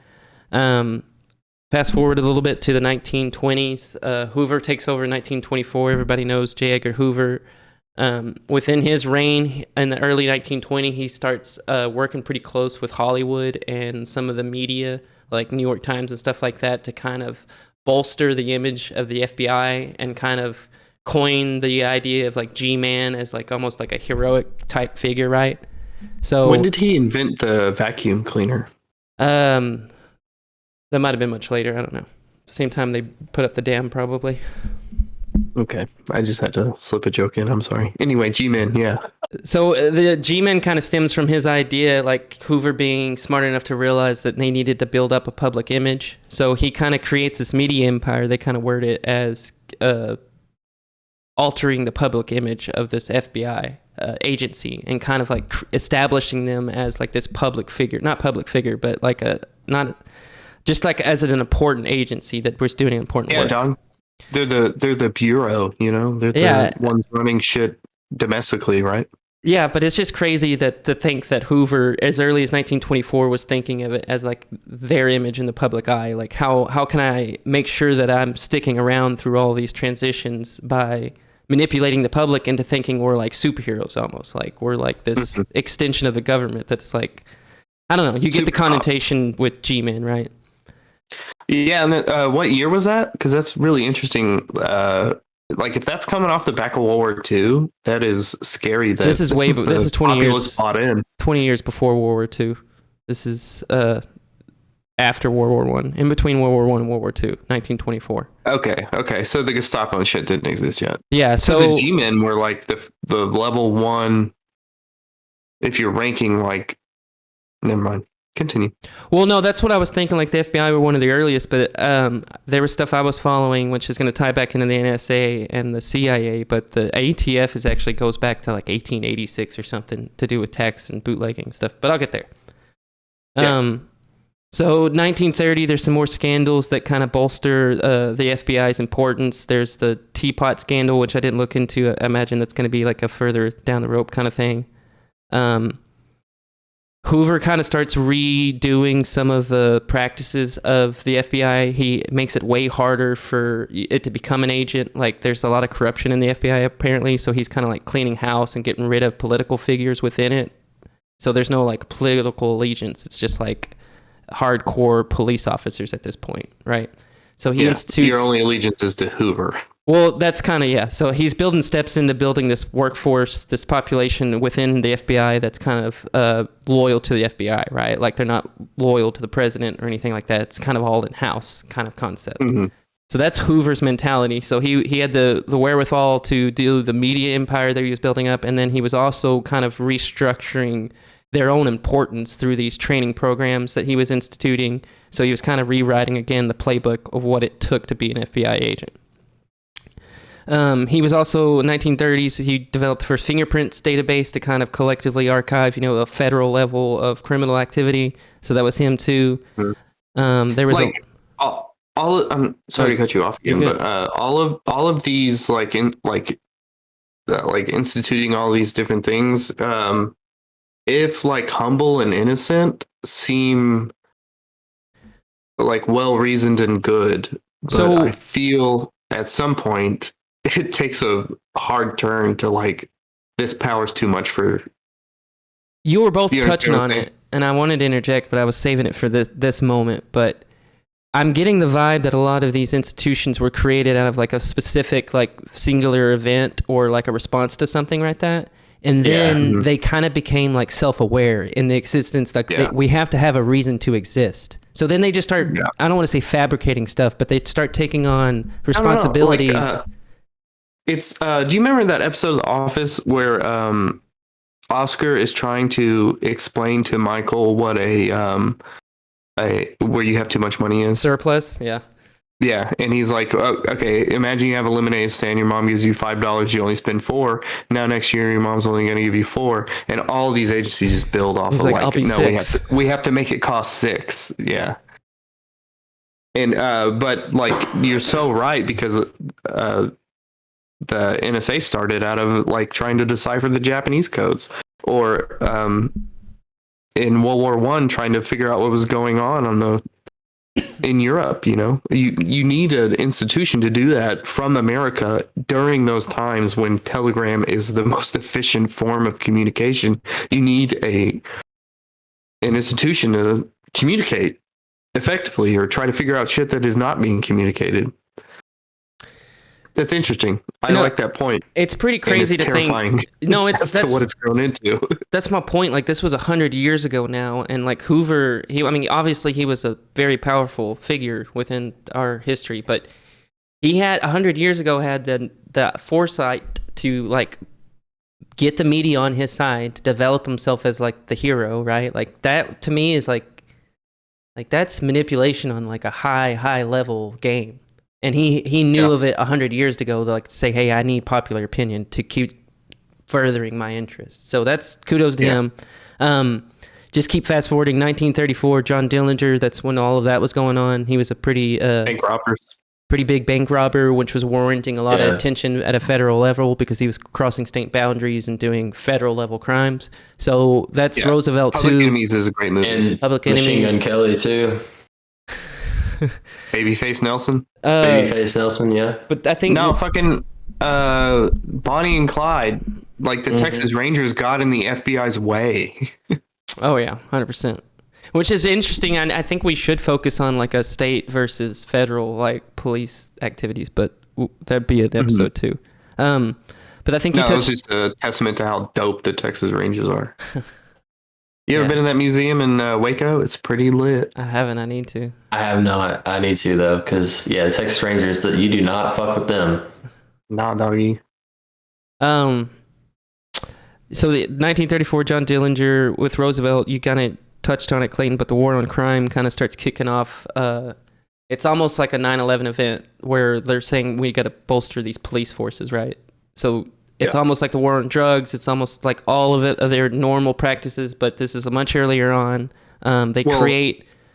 Well, it's like let me- to me, it's the same thing Let as me interject war. one more time, because so the same way Hoover is trying to bolster the sense of the country, as in like that, no, the FBI is good. All these bank robbers. This is during the Depression, so these bank robbers are heroes in the eyes of the public around them, because they're not stealing those people's money, they're stealing the bank's money. And these people's money that's in the bank is still guaranteed. Bonnie and Clyde were the same way. I mean, all of these vigilante bank robbers were like cultural icons. So for the FBI to take them down, they necessarily had to shift the social paradigm of how this situation is being viewed. It's a very interesting, like, cultural aspect to that. No, yeah, Obviously, Hoover had to do what he did. That's crazy. I never thought of it that way. yeah. It's a pretty interesting aspect that I never really considered before doing some of that research. But and then finding out that it was happening so long ago and that people were thinking of these things, because it seems like novel ideas now, but like no, but they've been at it for 100 years. You're late to the game, but Yeah. No, Hoover wants every radio announcer on the radio to say his name, that he caught this person. it's a shadow of the same thing that was happening with Waco and all that stuff. It's like they have like cops and robbers. they Man. have like an image. Mhm. Yeah, like it's great. So John Dillinger stuff leads into some public interest. So that's like where some of these ideas of like the stuff gets translated into the media. And so they have all these reporters approaching FBI, asking about cases and stuff like this. And so the FBI comes up with an interesting case write-up, they called it. So they start publishing some of their prior cases that they've worked on, with the intention of the media picking it up and, publicizing it, writing stories, writing books, and stuff like that. So out of that, there's a need for like a database, not a database, but like a collection of the FBI's history, right? So they hire this, not that they don't hire him, but the Attorney General at the time, Hunter Cummings, 1930s, writes a history book kind of, saying the starts of the FBI and like kind of what led them to where they were. There was a couple of more points to the history aspect of it too. So up to 1930s and stuff, 1934 going into the 1940s and stuff, the FBI is kind of writing their own history or their own version of history, right? And another point that I was going to write down that I thought I had a little bit clear, but 1950, this is skipping ahead a little bit, but in 1950, there's a book that comes out by Max Lowenthal or something like that. He's a friend of Truman. And I'm making the point to say this because he's associated with Truman specifically, but he publishes a book and it's a scathing critique. That's quotations I meant to write down, but it's a scathing critique of the FBI's activities up to then, like pointing fingers at J. Edgar Hoover being not necessarily a good guy. Like, I think this is where interesting. some of the stuff It's comes not out. it's not unlike that book that came out in the 30s over what the first iteration of the NSA was doing. Like, it's a cultural moment of like a sense of responsibility that you're wielding too much power. I fast forwarded just a little bit just to make that point, though, that Truman's friend and I'm associating them together because I'm noticing a shift in power, and this is where I'm tying in the CIA and stuff like that. So 1950, that book, critiquing the FBI, comes out saying, hey, they're doing all this shady stuff. Before that, right leading into World War II, the 1939, the Bureau, the FBI, was only 1,200 employees. And by 1944, the end of World War II, leading up to the end of World War II, there's 12,000 FBI employees. And the reason that it grew so big, so vast, is because they were engaging...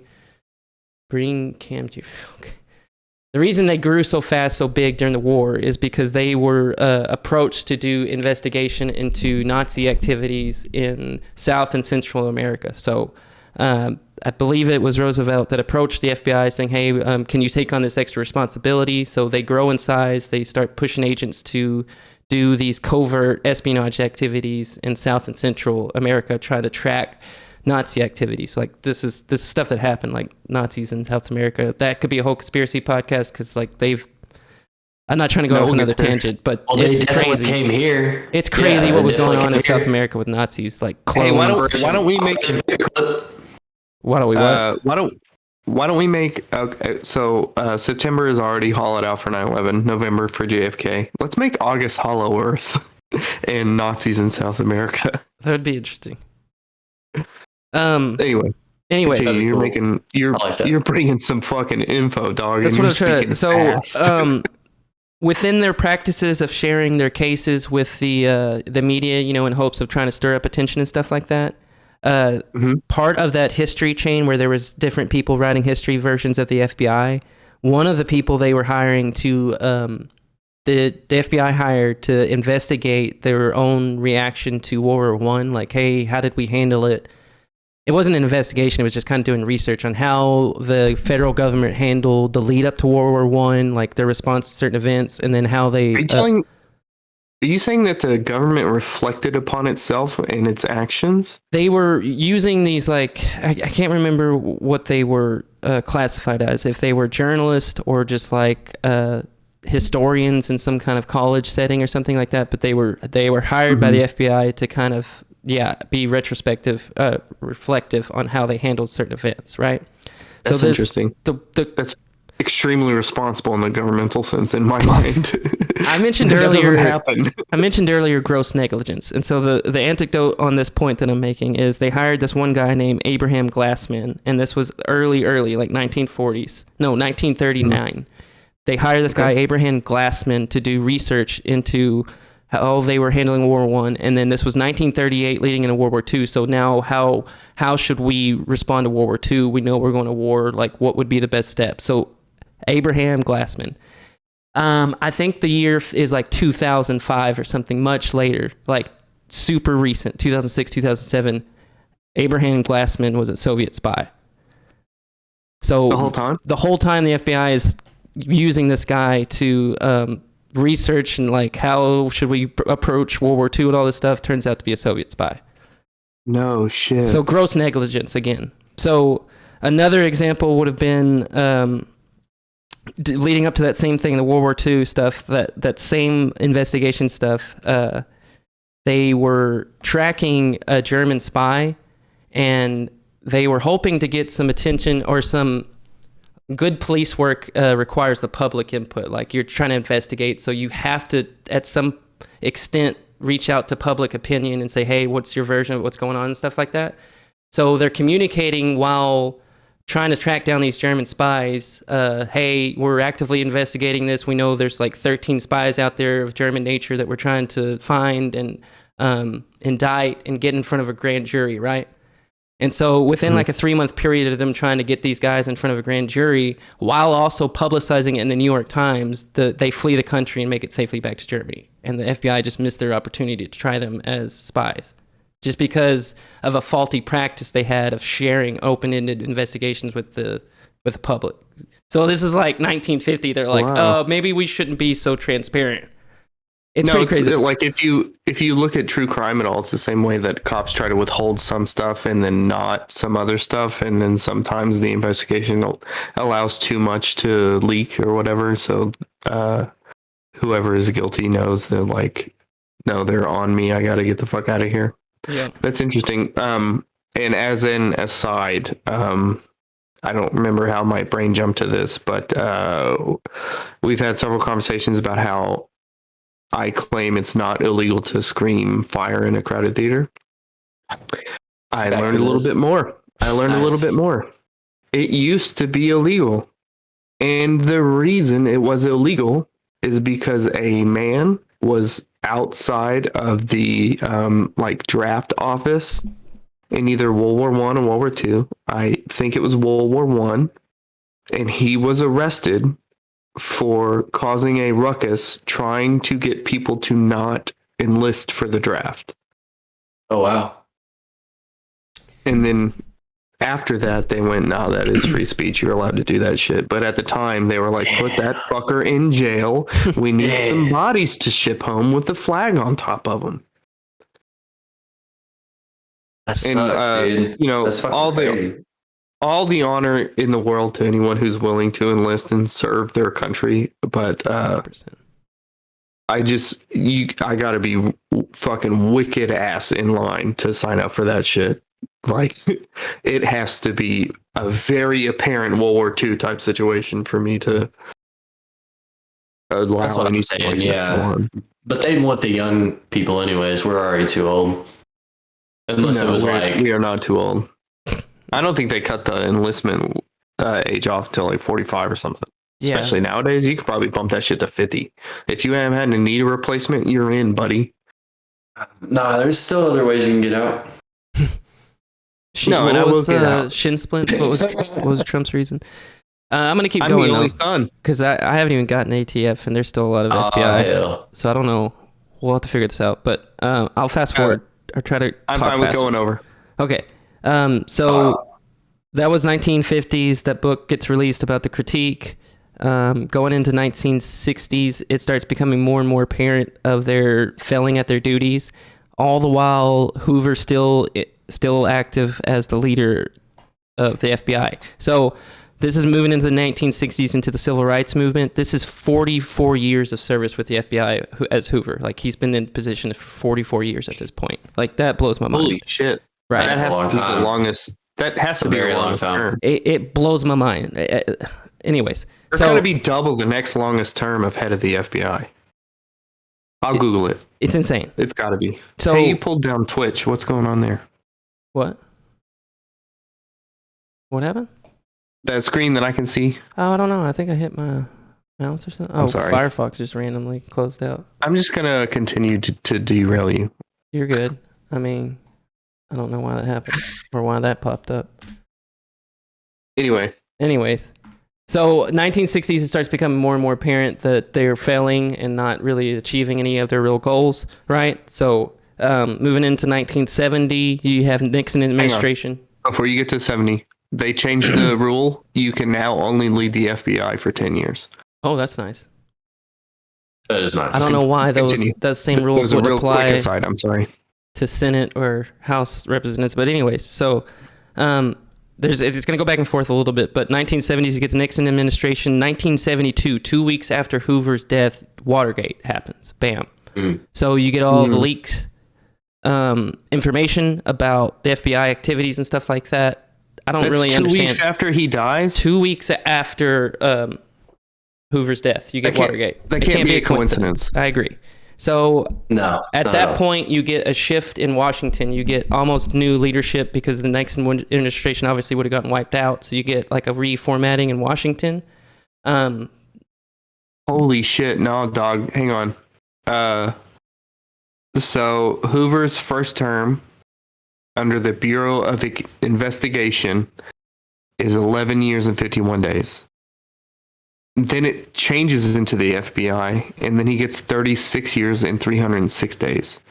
So that's 37 years plus 11 years. That's 48 years. I said 46. I'm He going to was say head of the 44. FBI for 48 fucking years. And then Clyde Tolston was the acting director for a fucking day. Anyway. I can't even fathom that, dude. So I haven't even been alive that long. just rewind 6 years. 1966, you got the Freedom of Information Act. It was part of the Freedom of Foreign Investigation, whatever you said earlier. But 1966, you get the Freedom of Information Act, and that's basically saying, hey, the public has a right to petition to any government agency to request information through these legal means.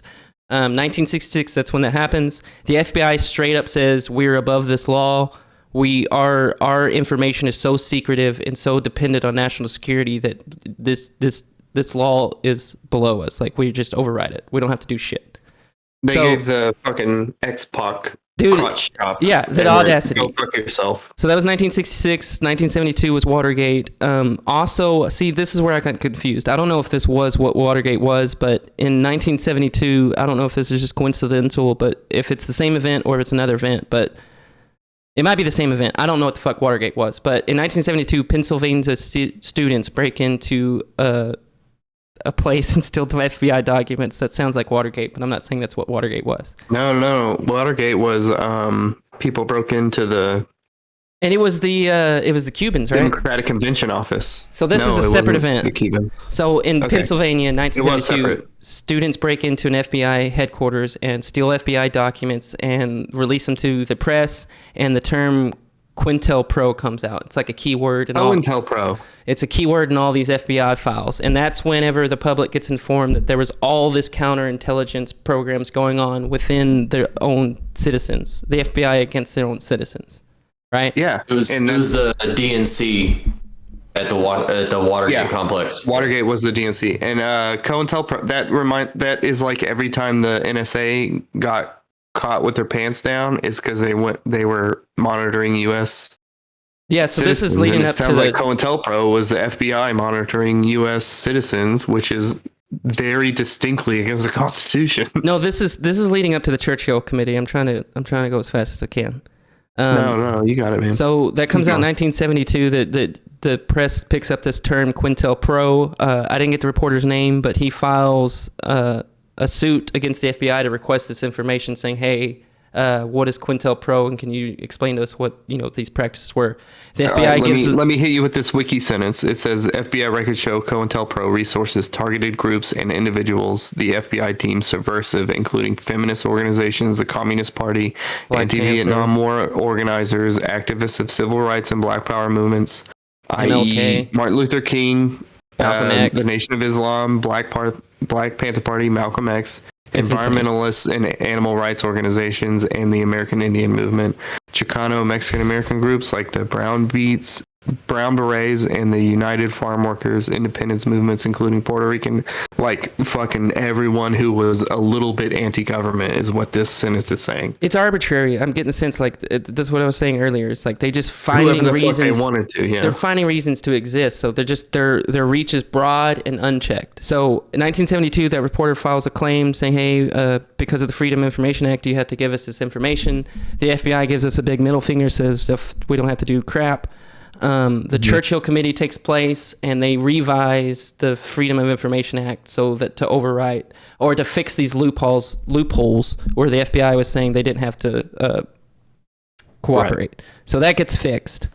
And that's kind of where the FBI trail, I stopped paying attention because I'm sure there's a lot more after that, but that was kind of like some stuff that stuck out that I definitely wanted to touch on because some of that stuff was blowing my mind. The ATF, go ahead. You just spit fucking crazy shit for 20 minutes straight, dog. Like as fast as you could possibly talk. I interjected because I wanted to talk. I didn't have to say anything I said. That's crazy, dog. Okay, so I got the NSA, and the NSA is fucking nuts, but we all know who the fuck Edward Snowden is. But you just said a bunch of shit involved the FBI that I've never heard of. I've heard the word COINTELPRO. I didn't know what it meant, and now I do, and that's insane. I knew when Jeremy was going to bring up the FBI, I was like, we're going to hear some shit. Well, there was another piece too. You said earlier, so during World War II, there was the FBI were the first to do the international stuff. They were the ones going after the Nazis in South America. The Truman Shift, I forgot to touch on it, but the Truman Shift, in my mind, in my conspiracy that I built up in my head, it was the FBI was almost like an external entity to the U.S. government. They weren't held accountable. They were asked where all this funding and stuff was going, but it was Hoover like running his own private empire at that point. So No, absolutely. when you Because get- Hoover and Truman had I mean, obviously, Hoover had been there for fucking he was still, however goddamn it long. would have been early on in the 50s. But the point being is Truman kind of like shifts the government power to the CIA or the NSA. Hang That's on. what I was getting confused on. So all the activities that the FBI was taking on, doing the surveillance in South America and stuff like that, they wrote up like a how-to to do this. And then Truman's like, no, that's no longer under your umbrella. We're going to shift these duties to, I thought it was the CIA. It might be the NSA, but they shift those responsibilities out from underneath the FBI to the new organization, which I thought was the CIA under Truman. Well, check this. In 55, in 54, Truman, if you include the Bureau of Investigation, had been head of that for 30 years. So if it's 54, he's 30 years deep into this shit. Oh, Hoover? Damn. Yeah. And this is still 20 years before 1972 when he dies, which Right. is So crazy. you're saying it's early in? It's like fucking halfway. Yeah, it's middle aged. My bad. It's time. This man. guy What is time? reigned, dog. I don't think I never gave. There's Hoover some the movies I credit meant to for go back this. and watch, like J. Edgar with Leonardo DiCaprio. I've never seen, but that's Yeah, supposed to be yeah. a really good movie. Public Enemies is Johnny Depp. I mean, that's a Yeah, really that's good movie. Yeah. That one's entertaining. I don't know how historically accurate it is, but it is also a good movie. Apparently, they used like actual oh damn, footage. dog! He died on my birthday. J. Edgar. Yeah, May I mean, 2nd. he's kind of a tyrant. I wouldn't be too proud of. I don't know. Okay, so I get Osama on the 3rd, the day after, and I get Hoover, whatever, 92 minus 70, 20 years before I was born. So that was, like I said, that was all the notes really I had on the FBI stuff. There's some pretty crazy stuff that I definitely want to get back into. Yeah, like I think warrants a whole episode because there's the whole Rosenberg shit with the Communist Party stuff I didn't get into, but that's a huge piece Yeah. too. But the ATF too, I won't do too much on the ATF right now, but it warrants its own episode too because the ATF is straight up like explicitly like just overreaching on all these laws. So there's like gun acts. It's gonna get way into gun control and stuff like that, which I'm getting more comfortable with it. Like at first reading this stuff about firearm control and stuff like that, I was feeling really uneasy about it. But I think it needs to be called out that the ATF post 9/11 gets turned into this like SS group that is just straight up like Yeah. entrapping people at gun shows and like there's the Well, the and I Ruby think- Ridge in Idaho, just real quick, the Ruby Ridge, Idaho Yeah, incident where yeah. they went in and killed his family because he was entrapped into selling guns to the ATF. Like they were straight up setting him up and he dies. His whole family Yeah. gets wiped out. His dog, his 3-month-old kid just wiped out. There's some weird stuff with that too that ties into Aryan Nation and stuff we'll get Well, into. I think if that you read the Constitution correctly, technically,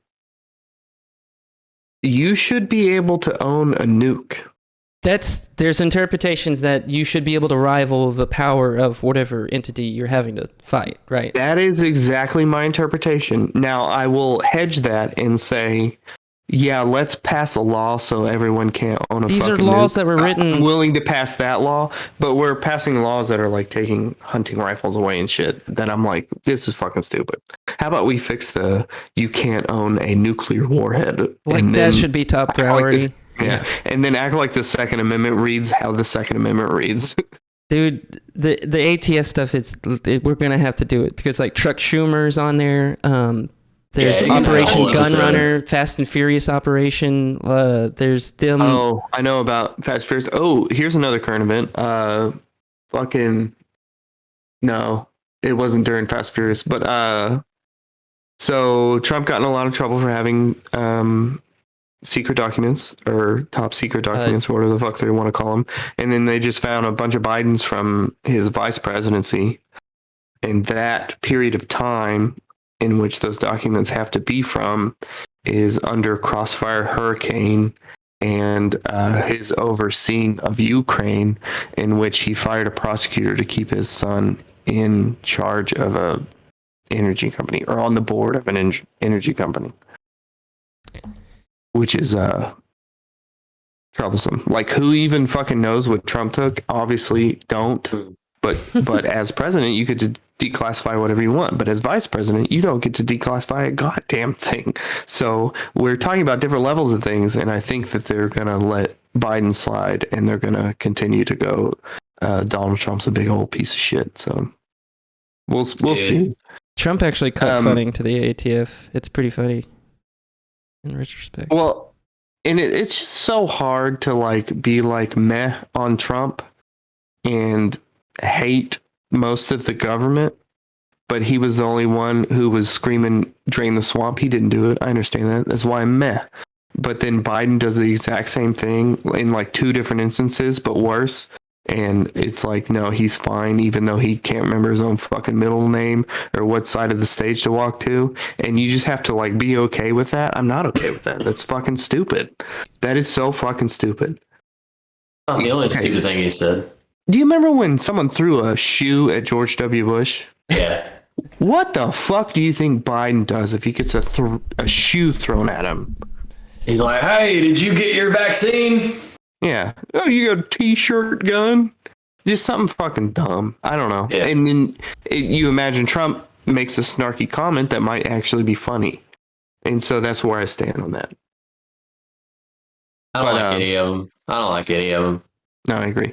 Crossfire Hurricane, by the way, was the code name for the counterintelligence investigation undertaken by the FBI into myriad links between Russian officials and associates of Donald Trump, which is essentially Russiagate, which has, as far as I'm concerned, to this point, been like the biggest hoax ever perpetuated on the American people by mainstream media. Is Ivanka his daughter? What's his wife's name? Melania?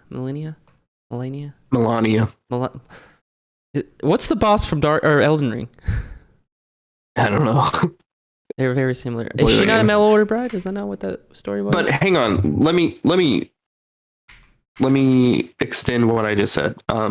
So they did the Mueller report. They did the whole 2-year investigation. The first 2 years of Donald Trump's presidency, he was under investigation for working with the Russians to get elected, right?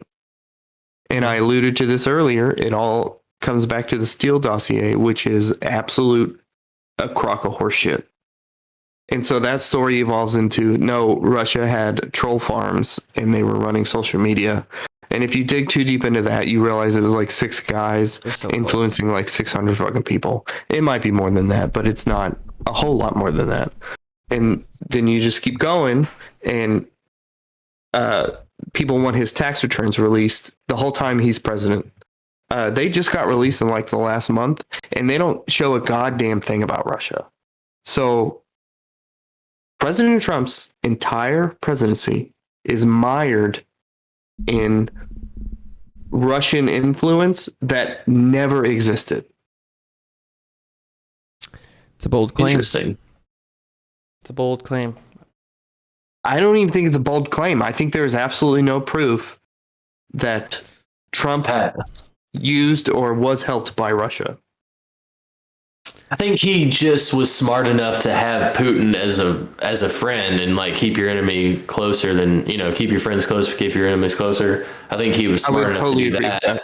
But I haven't looked into what you just said, so I don't know if there's any facts behind that. But didn't it show that he took the salary even though he said he wouldn't? I don't know. Maybe it did, but I don't give a fuck. They made him. Did it show that he was he had a lot less money than he actually claimed to have too? Like all of those things, I can go, yeah, that seems like a very Trump thing to do. And so, like, I say that whole sentence I just said, and I'm also not a Trumper. I didn't believe QAnon the whole time, even though I totally believe in conspiracy theories. I still don't fully understand what QAnon is. QAnon had me for like a month, and then I went, no, this wow. Is dog shit, horse shit. No, like the first month of QAnon, though. Like, I was deep in. Wow. It was before. I don't know what it is, but I know that's was. bad. I'd be embarrassed to admit that. No. QAnon didn't hit mainstream news until a year after I decided it was not real. Okay. Oh, you decided. God, thank you. No, I was looking at it on 4chan. It was in all the conspiracy talks, and I was like, I gotta go look at it. And I was looking at it, and I was like, that one looks real. That one looks real. This is bullshit. This is all bullshit. But anyway, so let's preface next. We went a little over. Next week, we're talking about MK Ultra, right? So we're gonna dig in on Drake's topic of the CIA a little harder, but laser focused on MK Ultra and all those involved. Oh I yeah, don't know, got some Fortnite. names. I wrote a bunch of names already for this one, but luckily we didn't get into it too much yet. No, hit us with the names. We'll do plugs and sign off so everyone knows what's for next week. So a few to name: Ted Kaczynski, aka the Unabomber. He was tested at Harvard through MK Ultra. You have Manson. Thank you, through LSD with the Manson family, because he never actually killed anyone. The Grateful Dead singer, I forgot his name. Jeffrey Dahmer is questionable. I know he was in the army. He got kicked out for drinking too much.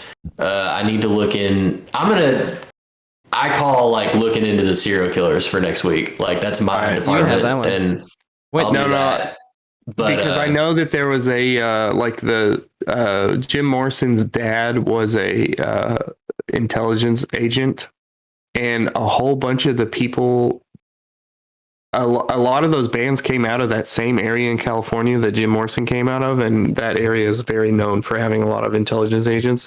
So I think that might be my starting point of attack. You think Was Jim Jim Morrison was Morrison a asset? Was Jim Morrison tested through MK Ultra? I don't know. I'll look at that. I'll have to dig into it. I think he knew more than he ought to have known. But I'm not sure how related it is to MK Ultra other than it's the same period in time. But like Charles Manson knew the dude from the Monkees real well. He knew a lot of people. Yeah, no, there's a lot to get into with MK Ultra. We'll definitely dive real deep. So who wants to start the plugs? Go ahead, Jeremy.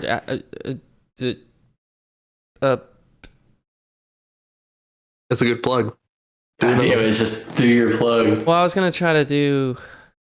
It doesn't matter. Anyways, I do this show every Tuesday night, 7:00. Do pay attention to our Discord and our other social media outlets so that if we do postpone or something, you're kept in the loop. But every Tuesday night, 7:00 here, 7 to 9 roughly. Obviously, not really a hard cutoff at 9, but do that. And occasionally I pop up on Twitch playing video games under BS Molasses, which should be somewhere in the stuff. I think it's just explanation socials or social, one of the two. But there it is. I don't think those links work, but you can get the gist of it. Do that maybe occasionally. Video games. Drake? God damn, dude. Hang on. Go back to your face. Where can you purchase merch for this show? Oh shit, I forgot. We need a little command for that too. But Is it on me? I think it's just funnynuttheories.com, right? You can just type that in the chat, but definitely check out the website if you feel like buying merch. You saw that on last week's episode. We were all sporting some of that. There's pints, there's hats, there's leggings, there's hoodies, there's t-shirts. We feel better if you just look at it. You want me to buy it? Let me just do this.